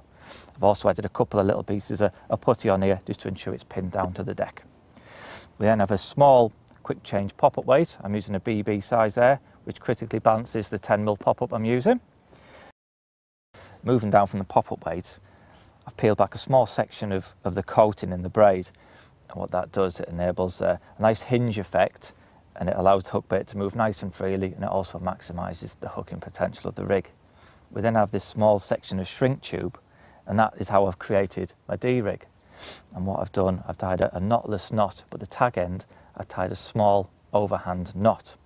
I've then threaded on a small micro hook ring swivel and then passed it through the shrink tube and steamed it in place over the eye of the hook.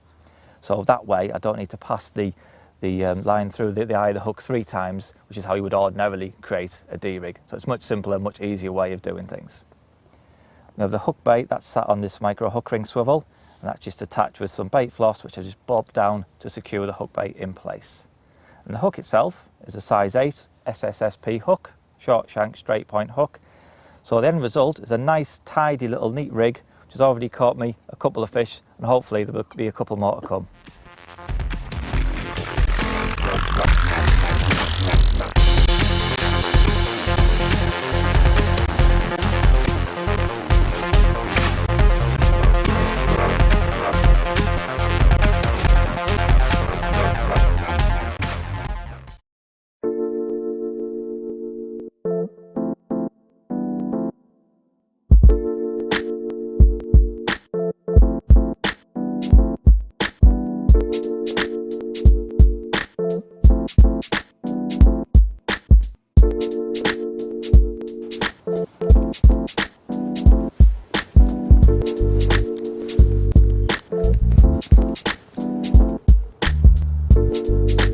Now just slackened all the line off there to allow it to sink. The line I'm using here, it's the Illusion XS, which is a fluorocarbon line, and it really does sink like a brick. On very small pressured waters such as Ruckley, the carp can become very, very wary by anglers' lines and rigs, etc. So this Illusion, because it sinks down and follows the contours of the lake bed, it's very hard for them to detect, plus it's virtually invisible in the water. And the bobbins I'm using here today actually grip on the line, so that enables me to fish a slack line up to the rig while still having it sort of tight into the clip here, and that really does maximise bite indication. You see, just a few movements there, and you get a great indication. There we are, trap set. Well, it's been a fairly quiet afternoon. I've seen virtually no signs of feeding fish, and out of the blue it's had 3 or 4 bleeps, and as you can see we've got a fish on. That took me a bit by surprise, because today the activity has been virtually nil. Temperature's taken a bit of a tumble as well. We've had rain for the past few hours, and that's undoubtedly cooled the water off. This fish is pulling a bit.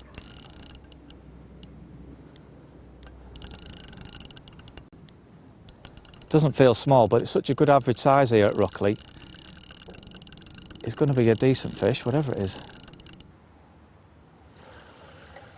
It's got a bit of side strain, it's just going underneath them and branches over there.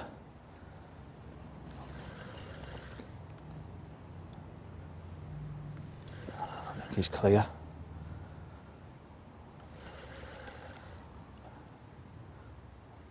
He's just down here now.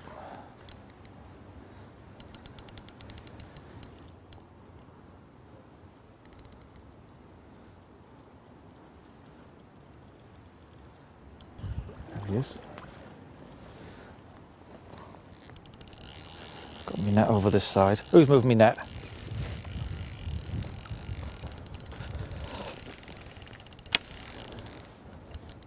It's great to be getting action like this in the early part of January. It really is great testament to the fishery that it can produce fish in such poor, abysmal conditions.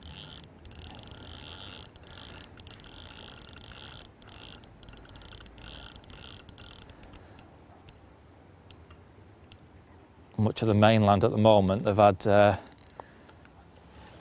fair bit of snow this past 24 hours. Luckily, we've managed to escape that here, but we have had rain and sleet, so it's not exactly tropical over here. The water's so coloured, you only really get to see them when they're right on the surface. Here it is, it's ready for the net now. That's a decent fish. We got him.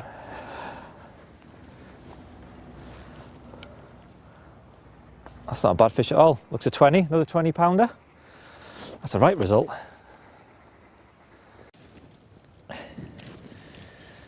There's the rig that did the job. That one was proper nailed, that one. Right. Nice looking fish, let's get him weighed. 24.14.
Well, as you can see, conditions have really taken a turn for the worst. Fishery owner Tim assures me it never snows on the Isle of Wight, but here we are. Conditions last night were really, really cold. Temperatures down to -4, -5, and I've had no more fish since I last spoke to you. To be honest, it's looking pretty dead out there. There's been no signs of feeding fish whatsoever.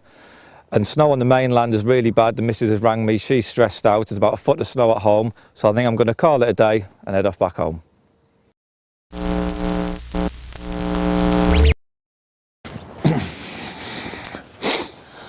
For January, that's an incredible result. And when you've got the pressure of a camera and having to catch a carp for an article, come snow, rain or shine, Mark would have been over the moon with his successes.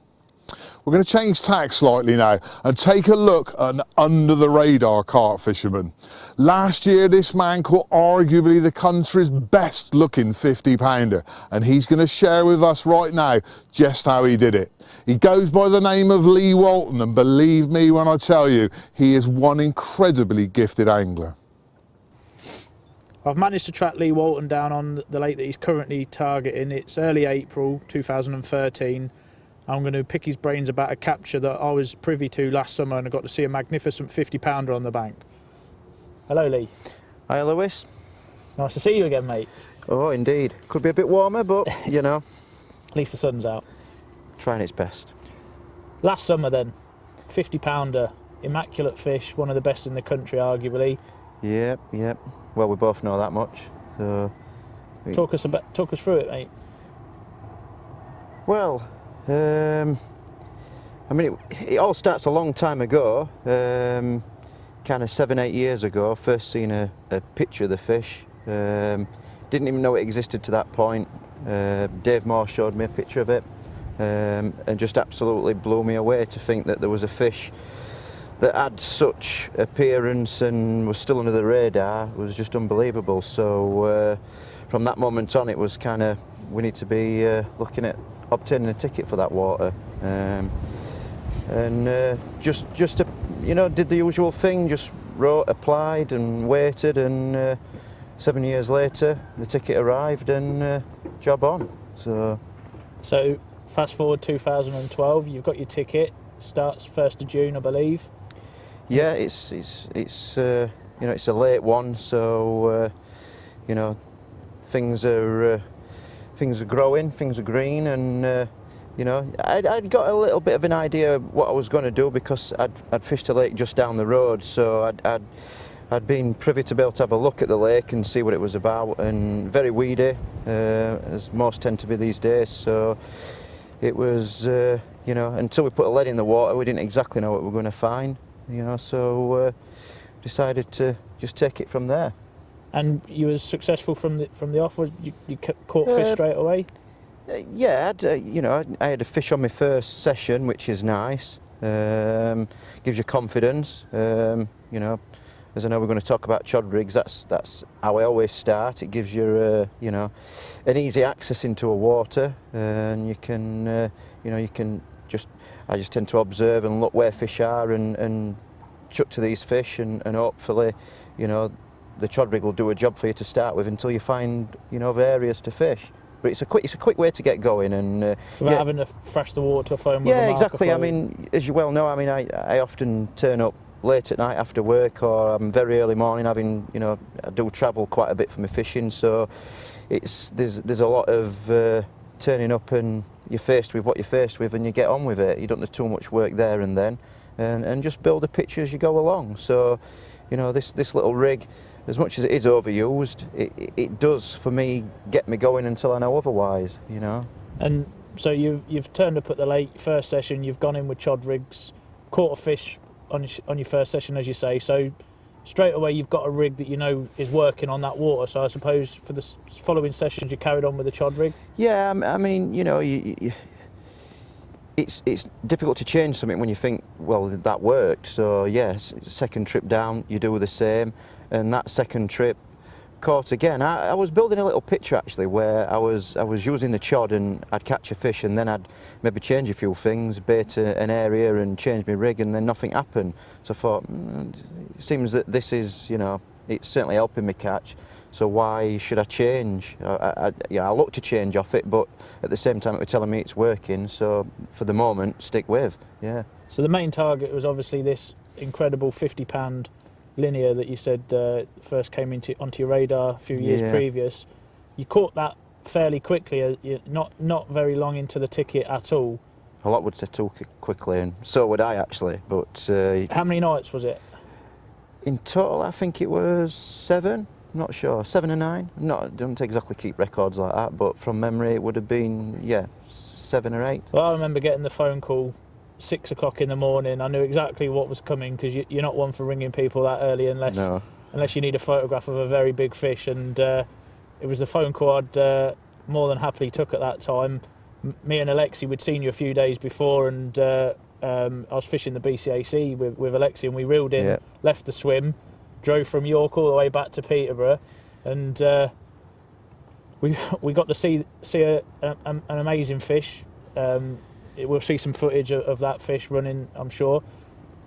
That was on the chod rig as well? Yeah, well, like I said, second session in, you catch again, and then third session down, I kind of thought, well, I'm nicking a fish every time I go down, and so my third trip down, I thought, well, we'll see if we can do the same again, and then I'm not going to change onto what I was doing. I'm just going to stick where I was with the chods, and hopefully try and get 2 fish. So as we spoke the night before you came down to see us, the first morning caught one, chod again. So I sat that day long and saw a few fish show. There were a big show on, actually, a big show of fish.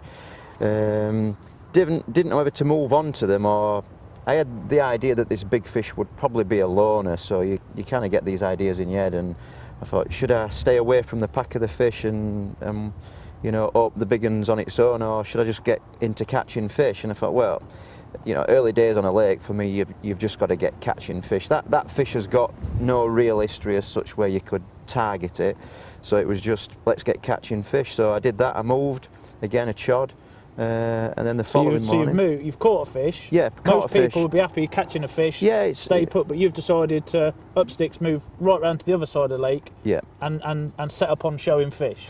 They weren't a million miles away from me, but they were the other side of the lake. They were just out of reach. So yeah, I sat on my hands all day watching them and thinking, should I go and, you know, get a lead in amongst them? So I did. I took the decision, went round, and ironically, as soon as I put a lead in amongst them, they stopped, as they tend to do these days. But so, you've used the chod, so you know it's fishing. It's effectively fishing for you. You haven't thrashed it. It's a one cast job, I suppose. Yeah, well, it's there and it's fishing for you. Even that setup, it just shows you, you know, with one cast, the fish stopped what they were doing. They knew something could hit the water, and immediately they stopped doing what they're doing.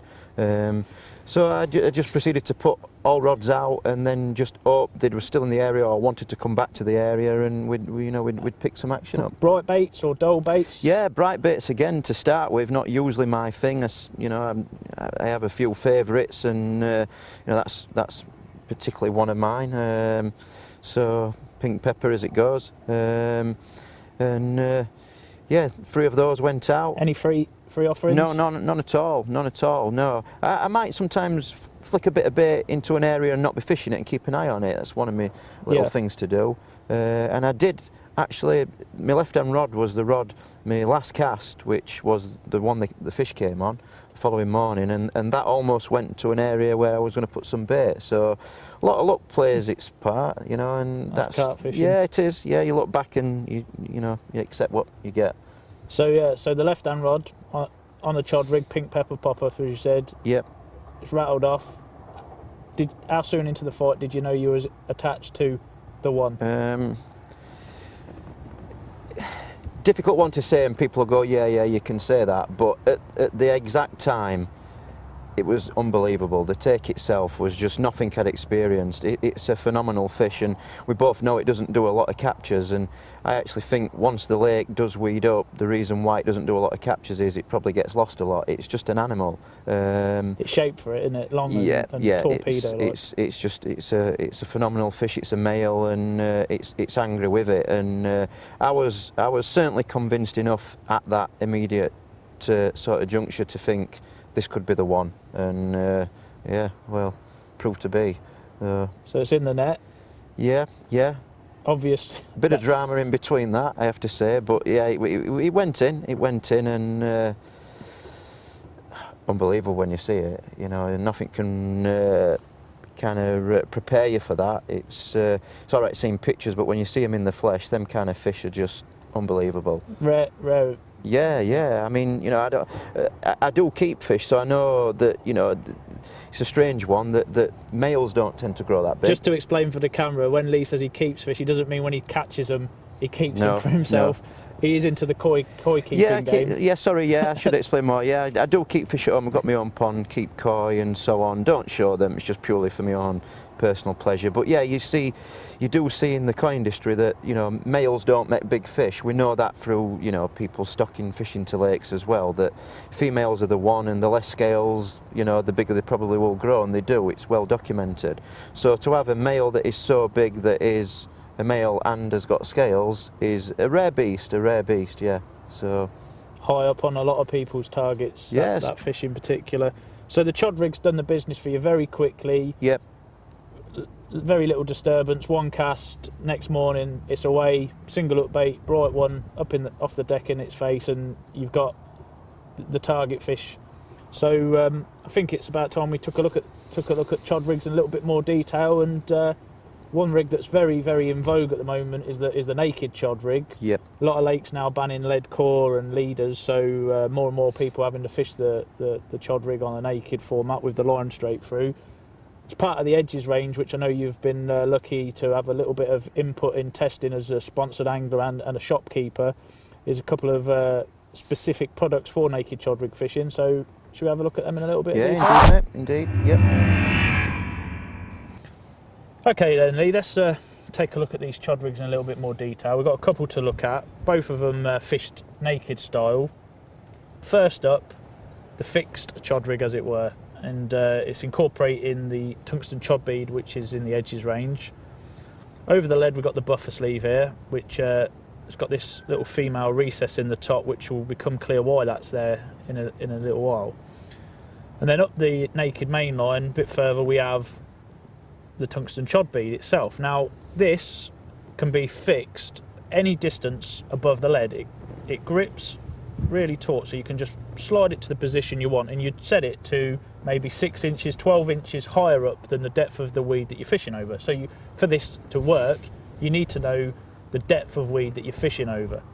Now you've got the tungsten bead here. This just pops off, so it's nice and safe, and you can slide your rig on it. This is one of these chod rigs that he uses, really simple, pretty standard. That slides on there, and then that gives you your weight to sink your hook link nice and gently down over what you're fishing on. When you hook a fish, it will just slide down the line as you're playing the fish, and the male on the end of the bead will just slot there, as you can see, into the female on the buffer sleeve. And what that does is it secures it all nicely in position. It gives you a bit of shock absorption in the fight, and it also protects your naked main line from any damage which could be caused by the swivel. Problem with a lot of the naked chod rigs that you see is people fishing it directly on your main line, and it can damage, the swivel can damage, 0.30, 0.35, whatever sort of main line you're using, it could be damaged. So that's the fixed chod. But as I mentioned, you need to know the depth of the weed that you're fishing over, and as you've already previously covered with your sort of fishing, you're not often using a marker float, thrashing the water to a foam to find out the depth of the weed. So in this situation, you wouldn't really know what depth to set that bead at. So you tend to favour the sort of fly-in chod rig as it's known. Yeah, definitely. So I mean, this one for me is just a little bit more versatile. That's good when you know what you're fishing over, and the angler can set it where he wants to suit his own needs. This for me is more suited to what I do, where like you rightly say, fish are in the swim. Unless I know for sure what I'm fishing over, I have to second guess it. But generally I would have a bead that would be fixed, sort of 3 foot, 4 foot, depending on what I would have a feeling for. But this allows the chod rig to fly up in the water and keep away from all the bottom debris and so on, and effectively gets you fishing. And that'll just flutter down. Yeah, it's just gonna flutter down, above whatever it's going to settle on, and whether it be a bit of siltweed, bit of Canadian, but effectively that gets you fishing. So a cast anywhere rig. Yep. Without causing any disturbance. And I noticed, just looking here, you're using for this the heli chod buffer sleeve that's in the Edges range, and again, as we talked about with the fixed chod rig with the tungsten chod bead, you swivel when you're playing a fish, that will sit on there, and that again protects the naked line. Yeah. And we've got this little bit of foam here, and you've set that up drop-off style, which this particular sleeve allows you to do. I suppose if you're using a heavy lead, 3 ounces, 4 ounces, to get to the fish where you're seeing them show, it's a bit of a heavy lead to be then playing so close to the fish. So you've set that up to be able to eject on the bite. Yeah. This piece of PVA melts. Imagine that's melted in the water, so that's gone now. You hook the fish, and then that will just boom, off she comes. Yeah. Lead is gone. You've got this large ring, which again is part of the Edges range, attached to your line, which is going to stop obviously your hook link on your sleeve from coming off your line, and a lot easier to land a fish with no lead, especially like you say if you're casting it right into some thick weed. Yeah. Last thing you want is a load of weed wrapped around your lead causing you any troubles, especially when you're fishing for 50 pounders like you often are. Sure, there's a lot of things come into play, and I think if you can get rid of that lead, it certainly increases your chances of landing your fish. So for me, this setup suits exactly my needs. It gets me fishing, and then once fish is on, I'm safe in the knowledge that lead is going to be ditched, and I'm just fighting the fish. I've no fear that that lead is going to come into play, get snagged up, caught up on weed, you know, because these things can drag a lot of weed around, and the weight aspect close to your hook, you know, is a big factor in losing the fish. So just going back to the other side of where the hook link is, you said you've got this stop here, you'll set that 3-4 foot above the lead, depending on where you've got a feeling of what the sort of depth of weed is. What is your stop there? You've got, what's that? That's a tapered sort of mainline sinker, and then a bead of 4-5 mil. Is that a 5 mil bead? Yeah, it's a tungsten bead. So effectively, all you're doing, it's a stopper for your swivel, your chod itself. So like you say, you'd have a second guess that you'd know a little bit about the lake, and you'd guess, you know, if you weren't sure at all, you could set your bead at 6, 7, 8 foot. There's no danger at all. You know, that's going to fly back and rest against that, and then just flutter down and sit on what it will do. And again, totally safe. I see with the taper there, I'm guessing the swivel can get onto that sinker very easily. Yeah. And then that's just a case of popping the bead off and out. Sharp hook as beads off, and the fish is left not trailing any line. There's no danger aspect at all to it. Which is always important with any rig. And again, exactly the same hook link as what you could fish on a fixed. Yep, that's just standard. Everybody has their own little way, curve, you know, and so on, but that's a unique thing. We're not going to tell people how to do that. That's entirely up to them, but it's the system we're more looking at, you know. So two very effective chod rigs. Yep. Different styles, and you know, as and when you would use them. Yep. Both presentations equally effective in their own situation. So I think that's the chod rigs covered. Thank you very much for agreeing to step out of the shadows and take a bit of limelight for once. Your captures certainly deserve a bit of exposure, mate. So hopefully you found that as insightful as I have.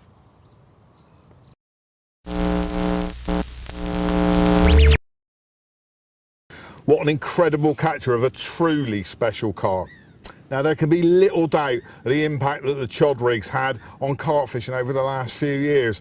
And Scott, you've developed our heli chod buffer sleeve and chod bead, haven't you? Sure have, mate. Yeah, and you've incorporated one wonderful little trick that makes this system ultra safe.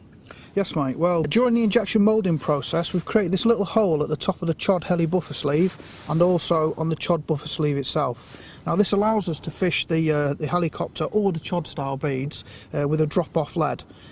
Basically, there's a couple of times where I'd use a drop-off lead. Now, if you only want to lose that lead should the fish become in contact with any snags or anything, what we've done here is I've created like a little loop. Basically, this one's made out of lead core, so I've spliced a small loop in the lead core and I've tied it to a large O-ring here. Basically, what we shall do is we take a needle and put it inside the hole, as you can see there, and push it out the bottom of the bead. And taking the lead, we'll slide the lead onto the lead core spliced loop, like so, and then take the loop with the baiting needle back through the hole on the buffer sleeve. So we've just got to carefully pull everything through together, keeping the line taut and the little loop itself. And as you can see, I'm just going to pull it through there. So we've now got the little loop through the top of the buffer sleeve. So what we're going to do now is just take a little tiny piece of PVA nugget, roll it into a tiny little cigar, nice tight cigar, and then we'll push it through that little hole, that little loop there.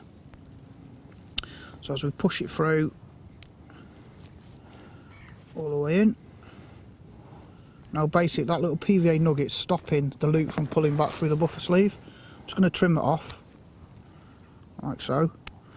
So what we've got now is a little PVA nugget holding that lead onto the rig itself. So obviously when that melts in the water, we'll minus the PVA nugget. Okay, and now should that fish contact any big snags or nasty things like that, basically the line can pull through and pop the lead away. Okay. So, but also what you know, I'll come to occasions where I want the fish, if I'm using big leads at range with helicopters or chod beads, we use the same style system, but I want it to come off easier. I want it to come off when the fish picks the lead up, so it shakes the rig and it drops the lead straight away, and then the fish can come up away from the snags. So basically, again, this one here, what I've done with this one is I've tied a small loop of 45-pound armadillo.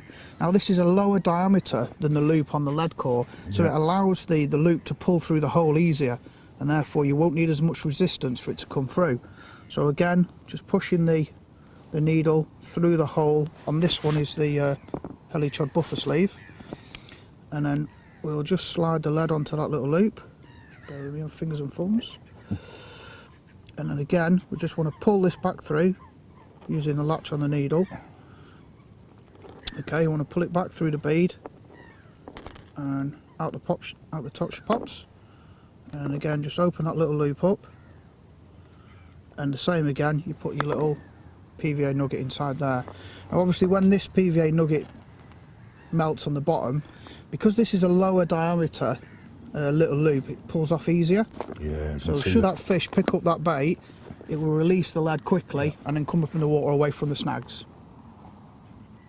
That, Scott, was absolutely brilliant. The best and safest way I've ever seen of detaching a lead where you're using a chod and a helicopter setup. Absolutely fantastic. Now, we're off back with Mr. Pitchers, who's venturing onto a water he's never ever seen before. However, like all good carp anglers, he's done his homework and he's found out that zigs are the way to go. Well, I've just made the long drive down from my Teesside home to here in Bedfordshire, where I've come to do a 24-hour guest session on a syndicate that I've got my name down on. The owners, Keith and Jordan, have very kindly given me permission to have a bit of a try before you buy scenario. So I've got 24 hours ahead of me. I've already been for a walk around the lake. I've picked my spot already on the edge of this cold, freezing cold northerly wind that we've got. You can hear a bit of background noise. It's right next to the A421, so you have got a bit of background noise to contend with, but bear with me. So anyway, picked me swim, looks great for a bit of zigging today, so I want to get the van unloaded and go for a little walk.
I've just got the final rod cast into position there. Just tightening the line up so it's absolutely springboard tight.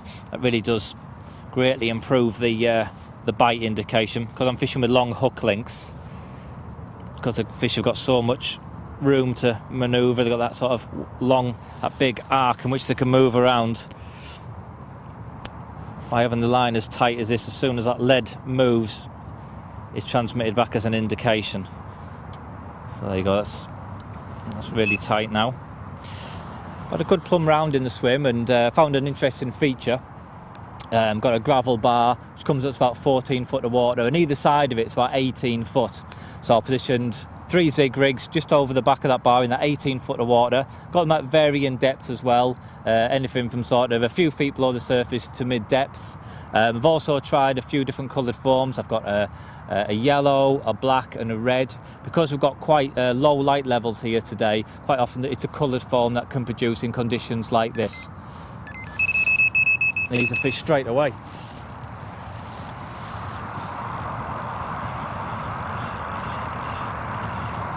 it isn't actually that unusual. If you can present a zig right in the faces at a depth in which they are sat and the depth they feel comfortable, quite often you can get takes very, very quickly indeed, as I've just shown here.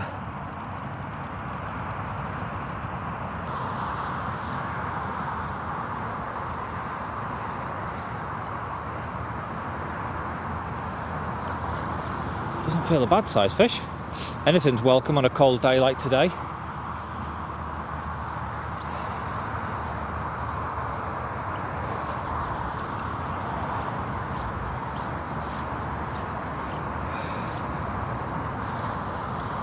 I have an half kited.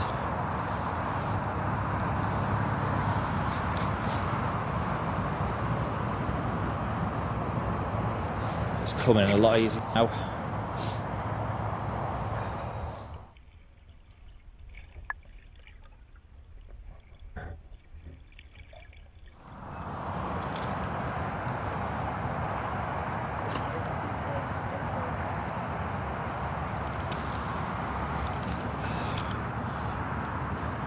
We got him.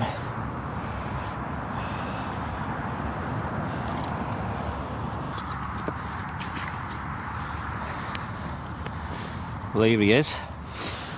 As you can see, that one fell on the red zigger liner, and as you can tell, he is absolutely nailed. They really do hugely improve the hook holds.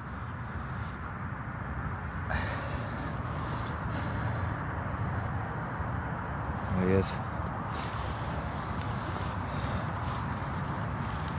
Probably about 10, maybe it's 11 pounds. Not a big fish, but on a cold winter's day like this, certainly very welcome. And a very nice start to the session too.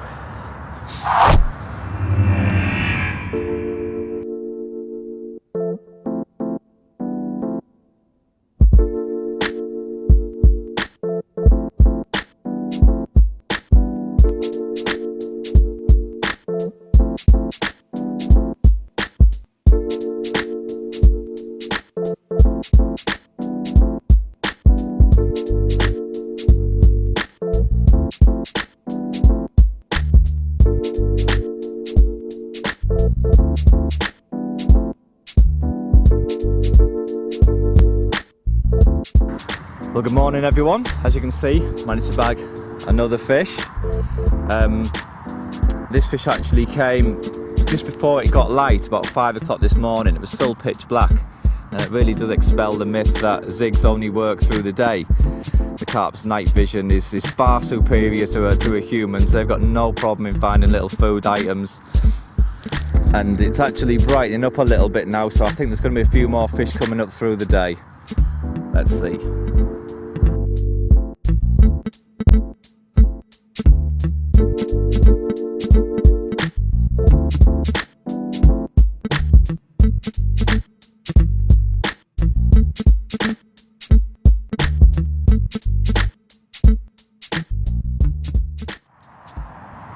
Well, we're in again. It's a left-hand rod that's produced this time, and this will be the second fish if I land it on the black foam. Now this fish does actually feel a bit bigger than the past two. The past two I've had have both been the new stockies that have gone in, but this one does feel a bit more sizable.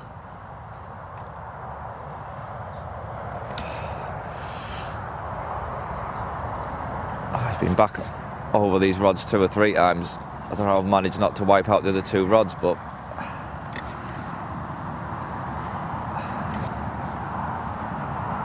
I'm trying to work out where he is.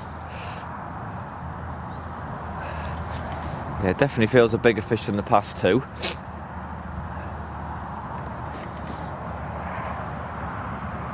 Oh, here we go.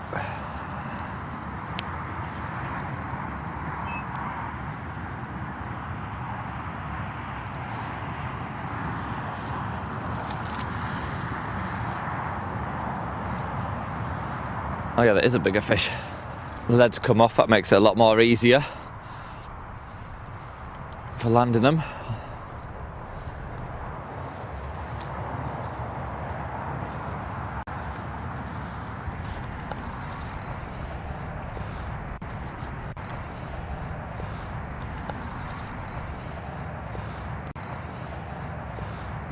And there we go, we got him.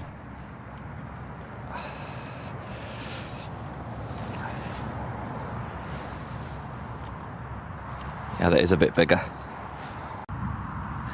And here he is. This one's about £15. Great fish for the time of year. I tell you, he's like a block of ice. My hands are going numb just holding him.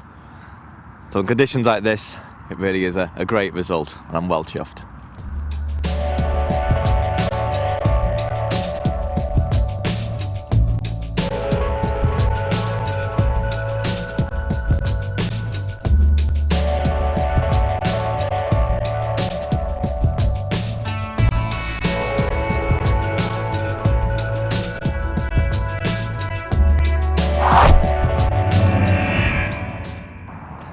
Well, so far this session you've seen me using the zig liners, and you might be wondering why I'm choosing this particular setup over a more traditional standard zig rig. Well, there's several reasons actually. First of all, if we take a zig that's been tied on a hook with an inturned eye, you can see how narrow the gape is. The way the line exits creates a really narrow gape, and that does massively impede the hooking potential of the rig. And in complete contrast, we have the zig liner, and because of the liner sleeve, the line exits higher up the hook and the gape is increased massively, so the hooking potential is superb. The next reason is when we tie up a zig like this on a knotless knot, the way the line exits the hook from beneath.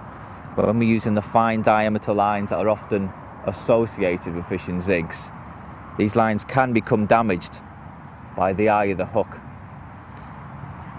And in complete contrast again, with the zig liner, the hook's tied on either with a grinner knot or a Palomar knot, so the line isn't exiting from beneath the eye, so the line won't become damaged at all. And also, when the line comes out of the sleeve, it does so by the soft rubber, so the line is protected. Now, the line I use when I'm tying up my zigs is a zig and floater line. And the reason I like this particular line is it floats very well, and also has an incredibly high breaking strain for its diameter. Right. The hook I'm using is the triple SP pattern. That's a short shank straight point. I'm using it in a size 10 here. I'm going to tie it up with a Palomar knot. And we thread the line through the eye and then back through, like so. And then with the loop we tie an overhand knot.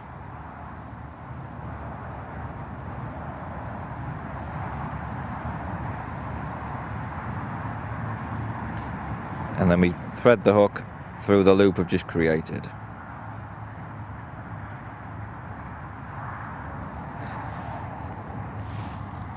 A little bit of spit, then pull it all down tight. And when you tie this particular knot, you don't get any sort of crinkles in the line. It doesn't damage the line at all.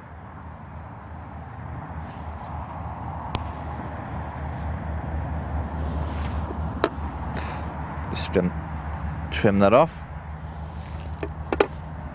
like so. The next thing is we thread the foam into the loading tool. I'm going to go with black foam here. I find it works really well when you've got bright conditions like we have today, bright sunshine and clear skies. So I loaded the foam into the tool. The next thing is to load it in the sleeve.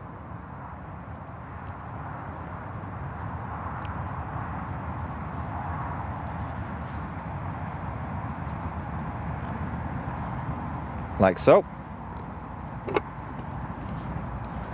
And just trim it down.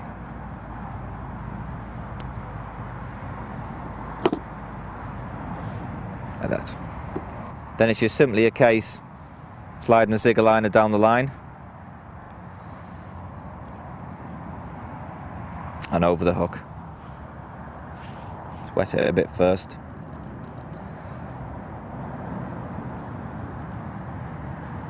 And there we have it, simple as that. And obviously the beauty of the zigger line is you can create any sort of colour combination you like with the zigs, change them in an instant. I'm using black foam and a black sleeve here, but yellow foam in black sleeve is another great combination. You can mix and match, see which one works best on the day. So there you have it, you've seen how effective they are. I managed to catch 3 carp this session, despite it being freezing cold. So why not tie one up and give them a go. Right, well it's time for me to hit the road. Just bringing in the last rod now. But it's certainly been a great session. Managed to catch 3 fish. Conditions haven't been great, but there's freezing northeasterly wind and it's still essentially the middle of winter. So to get 3 fish, I'm certainly going home happy. Also, it just goes to show that the zigs work right through the year, and the zigger liners, of course, have worked a treat. So that's it for me for now. I'll see you soon.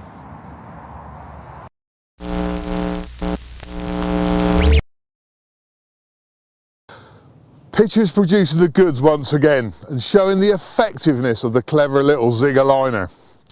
This March has been cold and miserable, the worst that I've experienced in a time when the carp simply refused to play ball. One man, however, took advantage of a couple of situations during March, top hauler Mark Bartlett. We join him now 2 nights into a bitterly cold session when 1 or 2 bites would have been a major result. Well, it's absolutely freezing. We're at Sandhurst Lake in Hampshire, trying to catch ourselves a couple of carp, and we've actually managed to get one. 6 o'clock in the morning. Just received a take on the left-hand rod. I've been here for a couple of nights now. I've managed to bag 8 fish so far. I wasn't expecting much action, to be honest. With the temperature, the ground's solid, the unnooking mats are frozen, but we're into a fish. The fish at the minute, they're not actually feeding properly. Just sat out in the middle of the lake because due to the water being so cold. So what we're doing is we're fishing zig rigs out into the middle of the lake where the fish are just sat mid-water, and every now and again a fish is picking one up out of curiosity and making a mistake, which bags us a fish.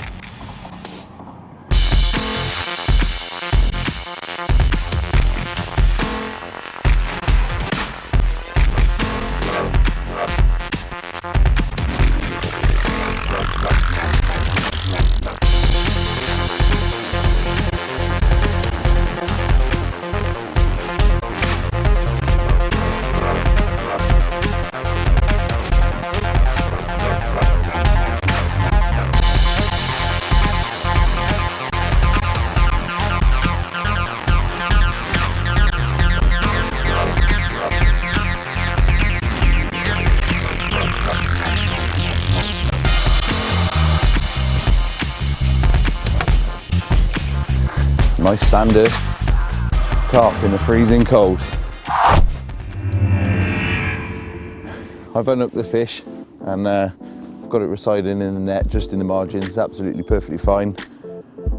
And before I get my camera out and we have a look at the fish and take the pictures, I'm just going to pop my rod back out, because more often than not this time of year, where there's one, there's more. They all huddle up together, they follow one another around in the lake.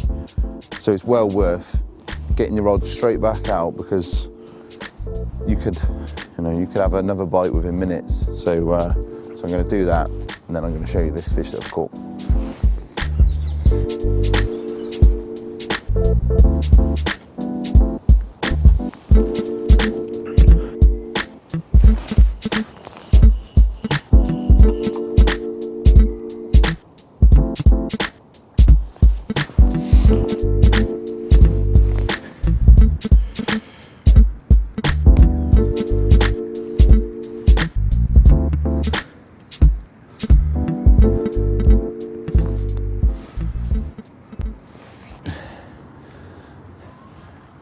Well, this is number 9, the ninth fish of the session so far. A little mirror, 19.5 pound this one, but nonetheless it's a stunner, as you can see. I don't know if you can see actually on the fish, but there's a couple of leeches just on this gill cover there, and this is due to the reason, because the water's so cold at the moment still, the fish, they're not really responding to food, and they're just waking up, hence the reason why the best tactic to catch these fish has been the single hook baits and the zig rigs that we've used. You can also tell the fish is not at its full weight yet, but when the water warms up, these fish, they'll definitely get on the munch. They've had a long, hard winter, and they'll pack some weight back on very quickly, and this will be a 20-pound fish in a matter of weeks, and it's a stunner, as you can see. Well, you saw that last fish, and it's only 45 minutes later on now. We've received another take, this time on the middle rod. Same thing though, little zig rig out in the middle of the pond.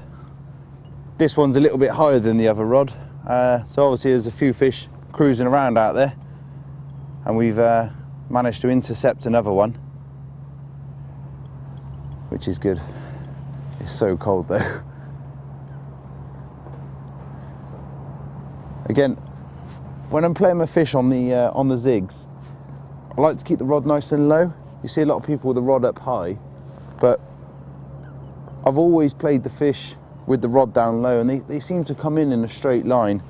I mean, you do what's good, you know, good for your own fishing, but this works for me. And then when you get them close to the net, you can lift the rod up. But by keeping the rod low, it tends to bring them in a dead straight line. They don't kite around, and also it keeps them up. It's something that I got from my match fishing, and by keeping the fish up in the water, it's away from any debris out in the lake, any weed beds, any obstacles that could cut your line or, you know, cause you to lose the fish.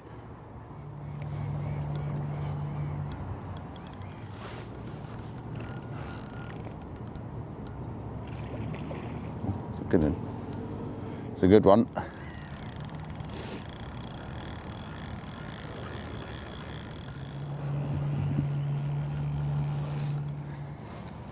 It's a nice fish, this one. Just seen it, it's a common carp, and looks like it's a good sized one.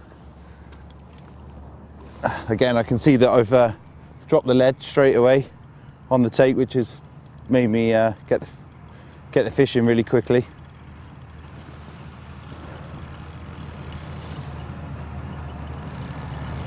It's putting up a good scrap as well.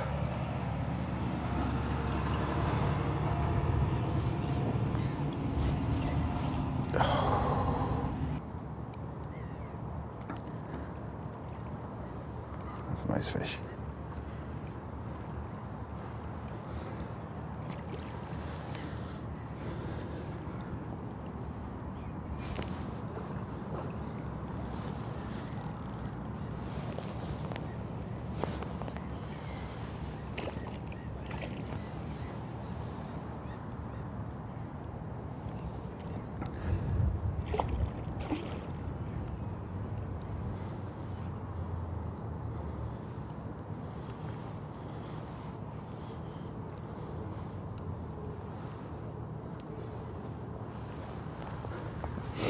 Happy days. That's a nice fish.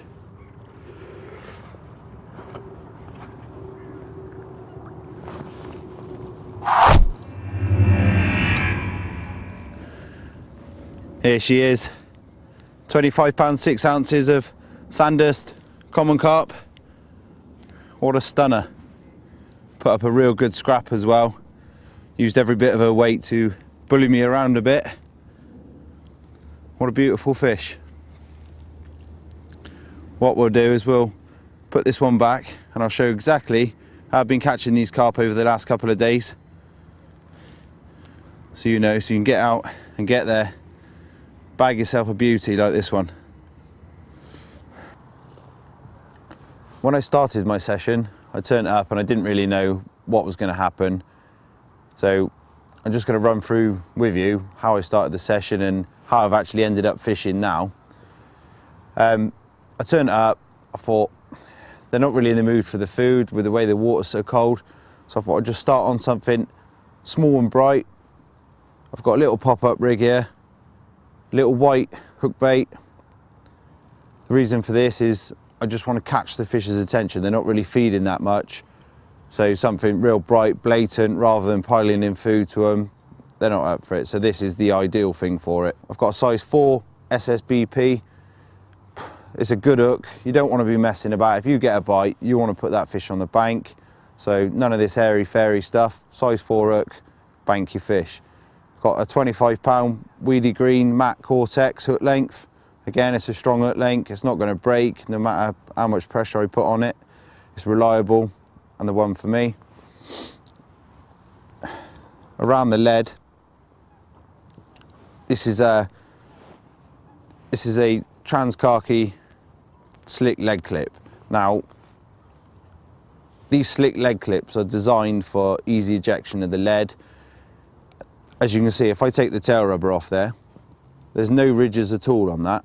So when you hook a fish, whether it's with the tail rubber on or the tail rubber off, if that lead touches anything, it's off. There's no messing about, and especially in a venue like this, as I said earlier, with the big fish stock, you need to be putting every fish on the bank. You don't know when you hook the fish exactly what's on the end. It could be 20 pound, it could be 45 pound. So it's important that you bank every fish. So these leg clips are really designed for this. These leads can come off. I mean, one tip is, I wouldn't mess about with light leads. I use 3 3/4 up to 5 ounce leads for all of my fishing. This helps with setting the hook. It's a big hook. You want to, drive it home. And with the decent sized lead, this happens every time. There's no messing about. And also it helps with the ejection. Again, a heavy lead, you've got the bolt effect and the lead's off. The lead's out of play and it's just you and the fish, no other obstacles. Obviously, just to offer a bit of protection for the fish and also just a bit line concealment if you're, a fan of that. This is the dark camo leg core. It's got very low visibility, and especially lakes like this, there's a lot of debris on the bottom. This is going to help, and also it's 45 pound as well, so it's a good breaking strain. It's going to be very abrasion resistant. If your fish is coming into contact with any snags in the lake, this is going to offer you the best possible chance of not being cut off at all, and it just aids with all of the whole rig situation really. So that's the rig that I started on anyway, and I managed to catch a couple on that before I switched over. And I switched over to a zig rig. I caught 2 fish, but I just felt like it wasn't right, and I decided to put one rod out on a zig rig. I just felt like the fish were cruising round, as often in the winter they do. They're just milling about, not really feeding. So I popped out a little zig rig, and well, it was a matter of minutes and I've had a take straight away. So it was clearly a right move. And that's how I caught the last 8 fish. When I chucked my first rod out, I thought I'd just fish it in mid-water. So I started off on a yellow zigger liner. The reason for this is I like to fish a brighter zig hook bait lower down, just to do like visibility. I think in the lower depths there's less visibility, so a brighter hook bait will stand out more to the fish. I later went on then to put 2 more rods out on the zigs, but they were on black zigger liners. They were higher up. The water's pretty clear here, so by fishing the black zigger liners higher up in the lake, they actually stand out more, believe it or not. And the yellow one I carried on fishing lower down. And I got a take straight away on this. After I chucked it out, it was on the rest for a matter of minutes and it was away. So that was clearly a good move. Again, I'm not messing about. I'm using a size 6 hook on my zigs. This is an SSBP again. A lot of people use 8s and 10s, and I personally think they're too weak. You want to hook these fish and get them in. You don't want to lose them and come back with a hook looking like a pin. So size 6 hook on your zig. The hook link I'm using, this is 15-pound zig and floater line. You wouldn't really want to fish a heavier hook link than this on your zigs, and you always have to make sure it's monofilament as well. So 15-pound is pretty much a limit, but this stuff is strong, so that's not going to let you down. You know, you go using like 8s and 10-pound lines and you're asking for trouble really. So 15-pound line, make it nice and strong. Again, the slick leg clip, for obvious reasons, you want to get rid of the lead. These will come off on the take. With the zig rigs, the main problem is when you're playing the fish in, and due to the length of the hook length, especially if you're fishing deeper venues, the lead causes the problem.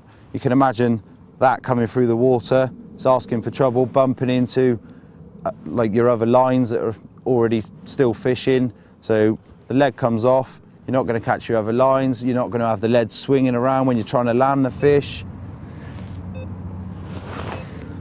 I've got a bite at the moment.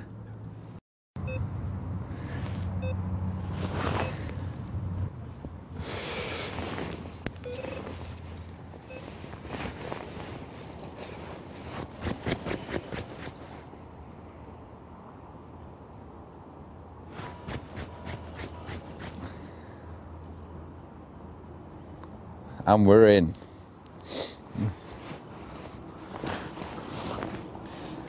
It's always the way.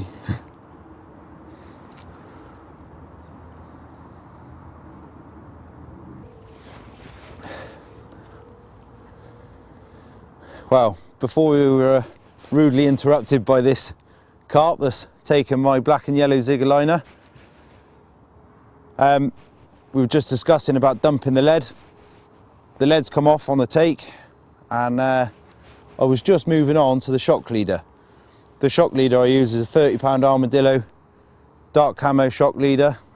There's a couple of reasons for this basically. Firstly, it enables your casting. You're never going to crack off of it. It's a strong old leader material, so it helps you if you're casting a long way.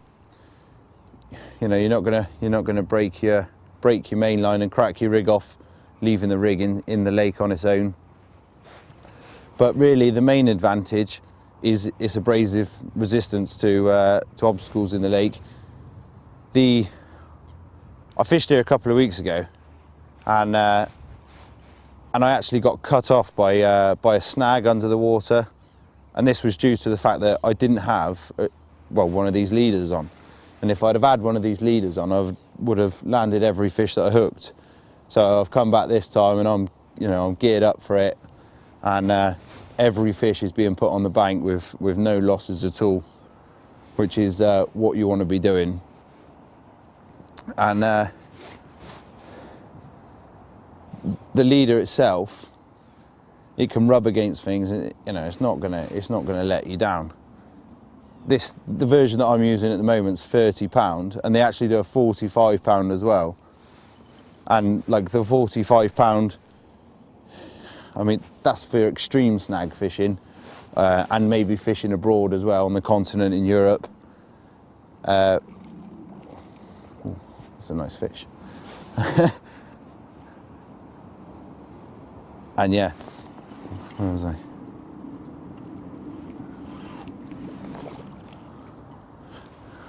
That's a good fish. I just grab a net. So yeah, I can hear the shock leaders just come onto the rod, and you only need around 20 feet in length of shock leader. You don't need a lot of it. Once you've got a decent drop between your tip and where your lead would go, you'd only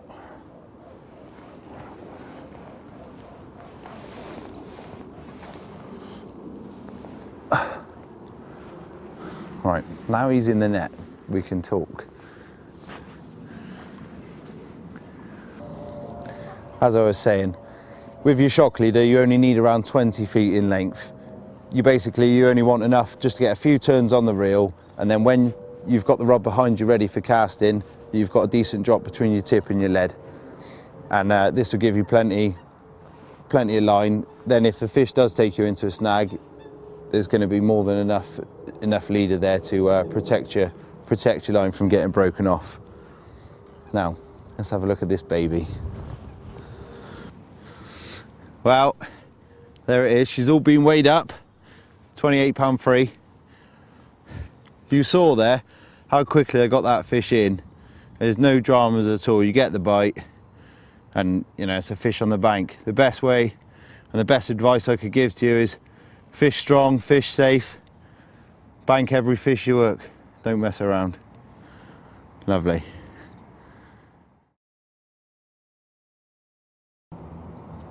Morning. Last night you saw us have that 28 pound mirror just before it got dark. Since then we've had no further action. Just after we caught the fish, the skies tended to clear up a little bit, and last night it went mega cold. I'm glad I was tucked up in my bed with my hot water bottle and I didn't have to get out for a bite, to be honest. Just want to show you how cold it was.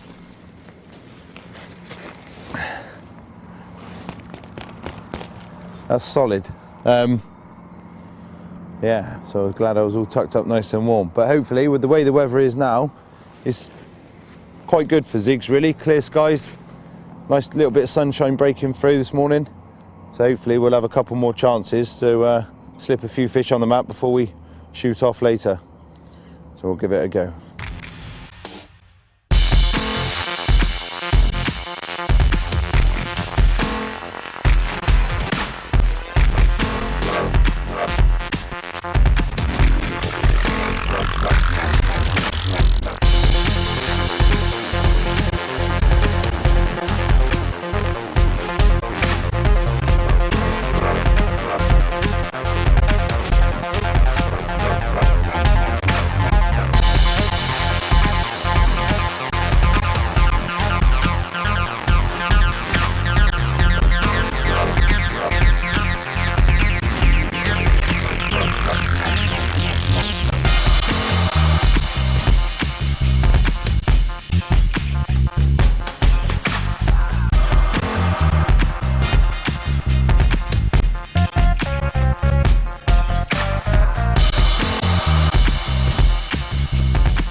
Earlier on we talked about the shock leaders that I use and for what reasons I use them for.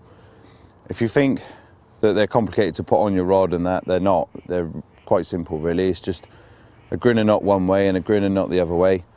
I'll show you exactly how I do mine and go through it with you.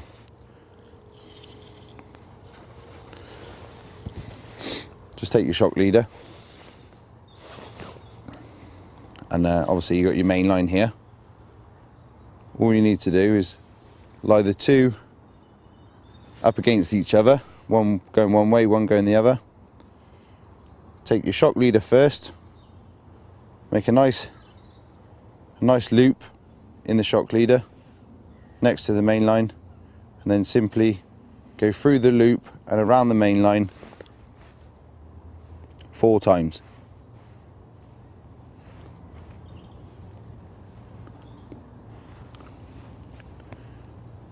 Gently pull that tight.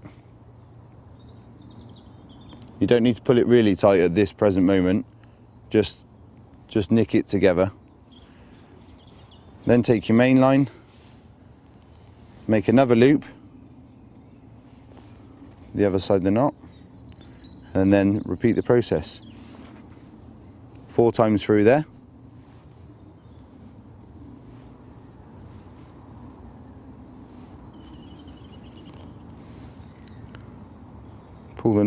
Pull the knot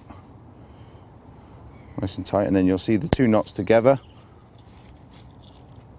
Then all you need to do is pull them so they meet there, and then tighten them up with either end of each knot, just for a bit of added tension. And you can see that those knots aren't going to slip and they only pull against each other and make it stronger anyway. Nick off your tag ends and then just wind up through the rod down to the reel, 3 or 4 turns on the reel, and then cut the leader off next to the spool when you've chosen how much drop you want from your tip to your lead, and that's it, done. Tie your rig on and fire it out in the pond and catch a big one.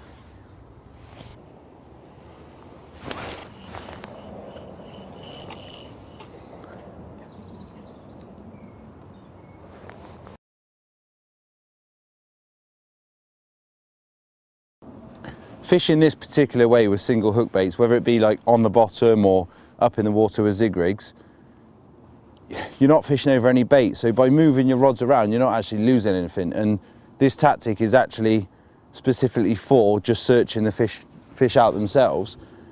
And I've sat there for a couple of hours since the last fish that you saw us catch and no bites. So I've just started to recast my rods. I've done the left-hand rod, just moved that slightly more to the left. The middle rod, I just let a couple of more rod lengths of line off, clipped it up and chucked it a bit further, closer to the, I know there's a big weed bed just beyond where I'm fishing.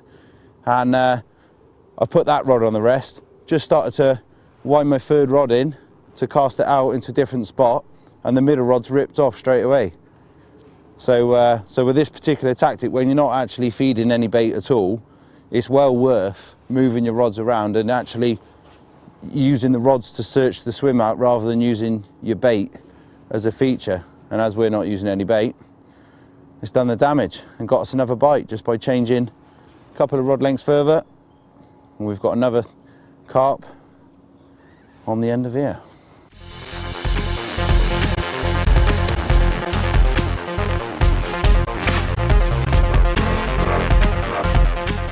My good old teammate's just turned up, Tom. So he's going to do the honours to me.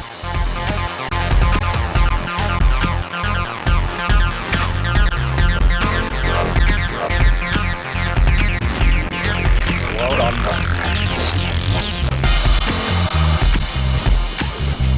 Another stunner. Lovely fish.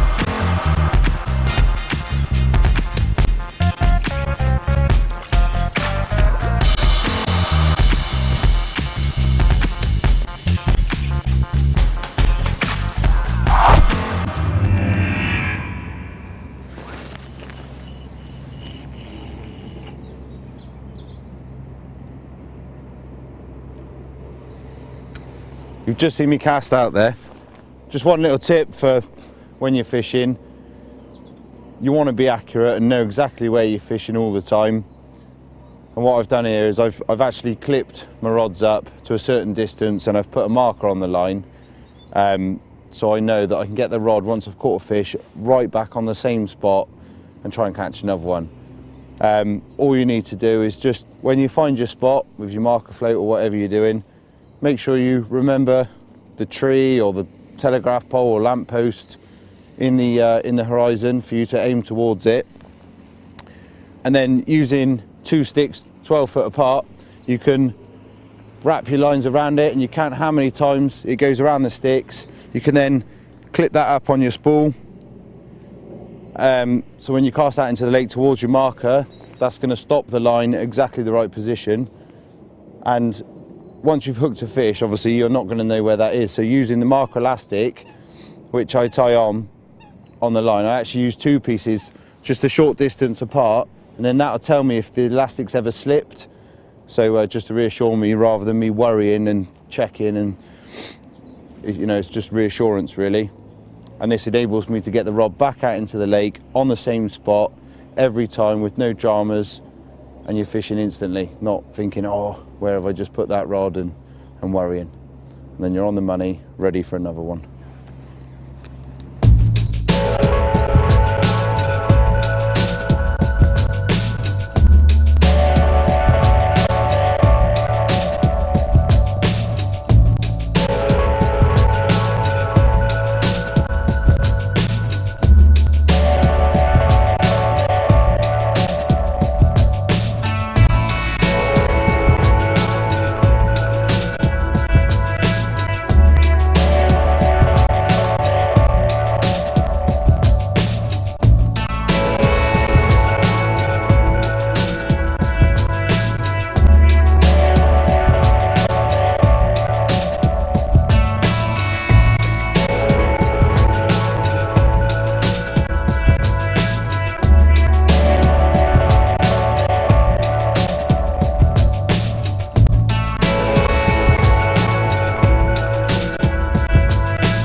just want to show you this quickly.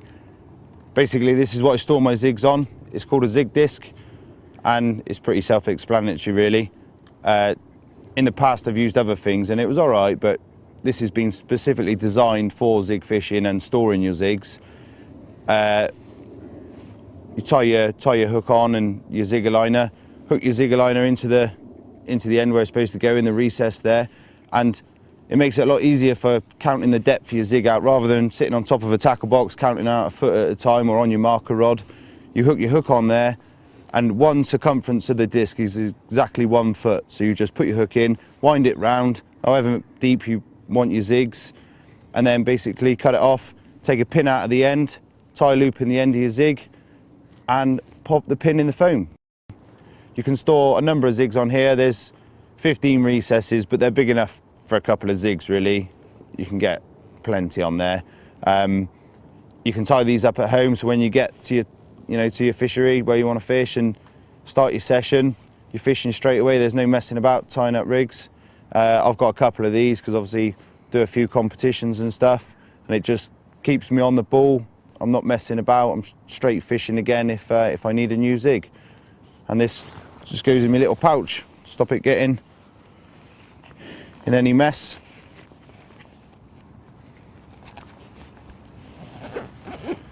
Pop that in your bag. Job done.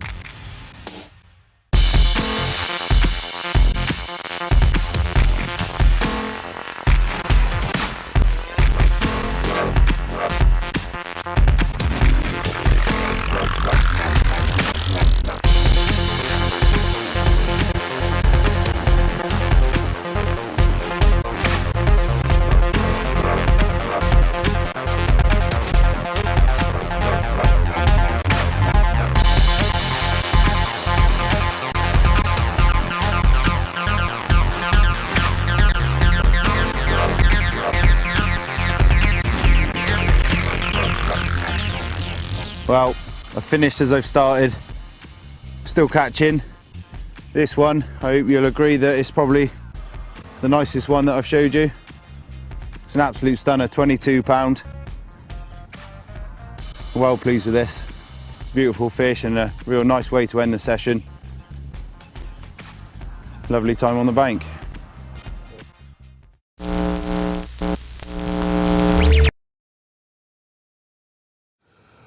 Mark Bartlett making things look way too easy. And there's someone else here who's had a bit of a result. Scott, that is a cracking mirror. How big is it, mate? Cheers, mate. 3110. And what setup did you have that on? I had it on a helicopter setup with the Illusion, fluorocarbon as a little leader, and the Comotech Soft. Absolutely fantastic result, mate. Minter. And that brings us bang up to date. Over the last 6 months, over the most horrendous winter that I've ever endured, we've put a whole host of tackle through its paces at a variety of venues, and under the most challenging of conditions, it's always produced the goods. Producing products that we want to use in our fishing is a painstakingly slow process, a process that you've only seen a fraction of right here. By taking our time and ensuring everything is spot on, we can guarantee that the Edges range is going to put more carp on the bank for you. We can only hope you enjoyed this footage, and the edges you've gleaned along the way you can employ to good effect in your own carp fishing. So from everyone at Fox, take good care and tight lines.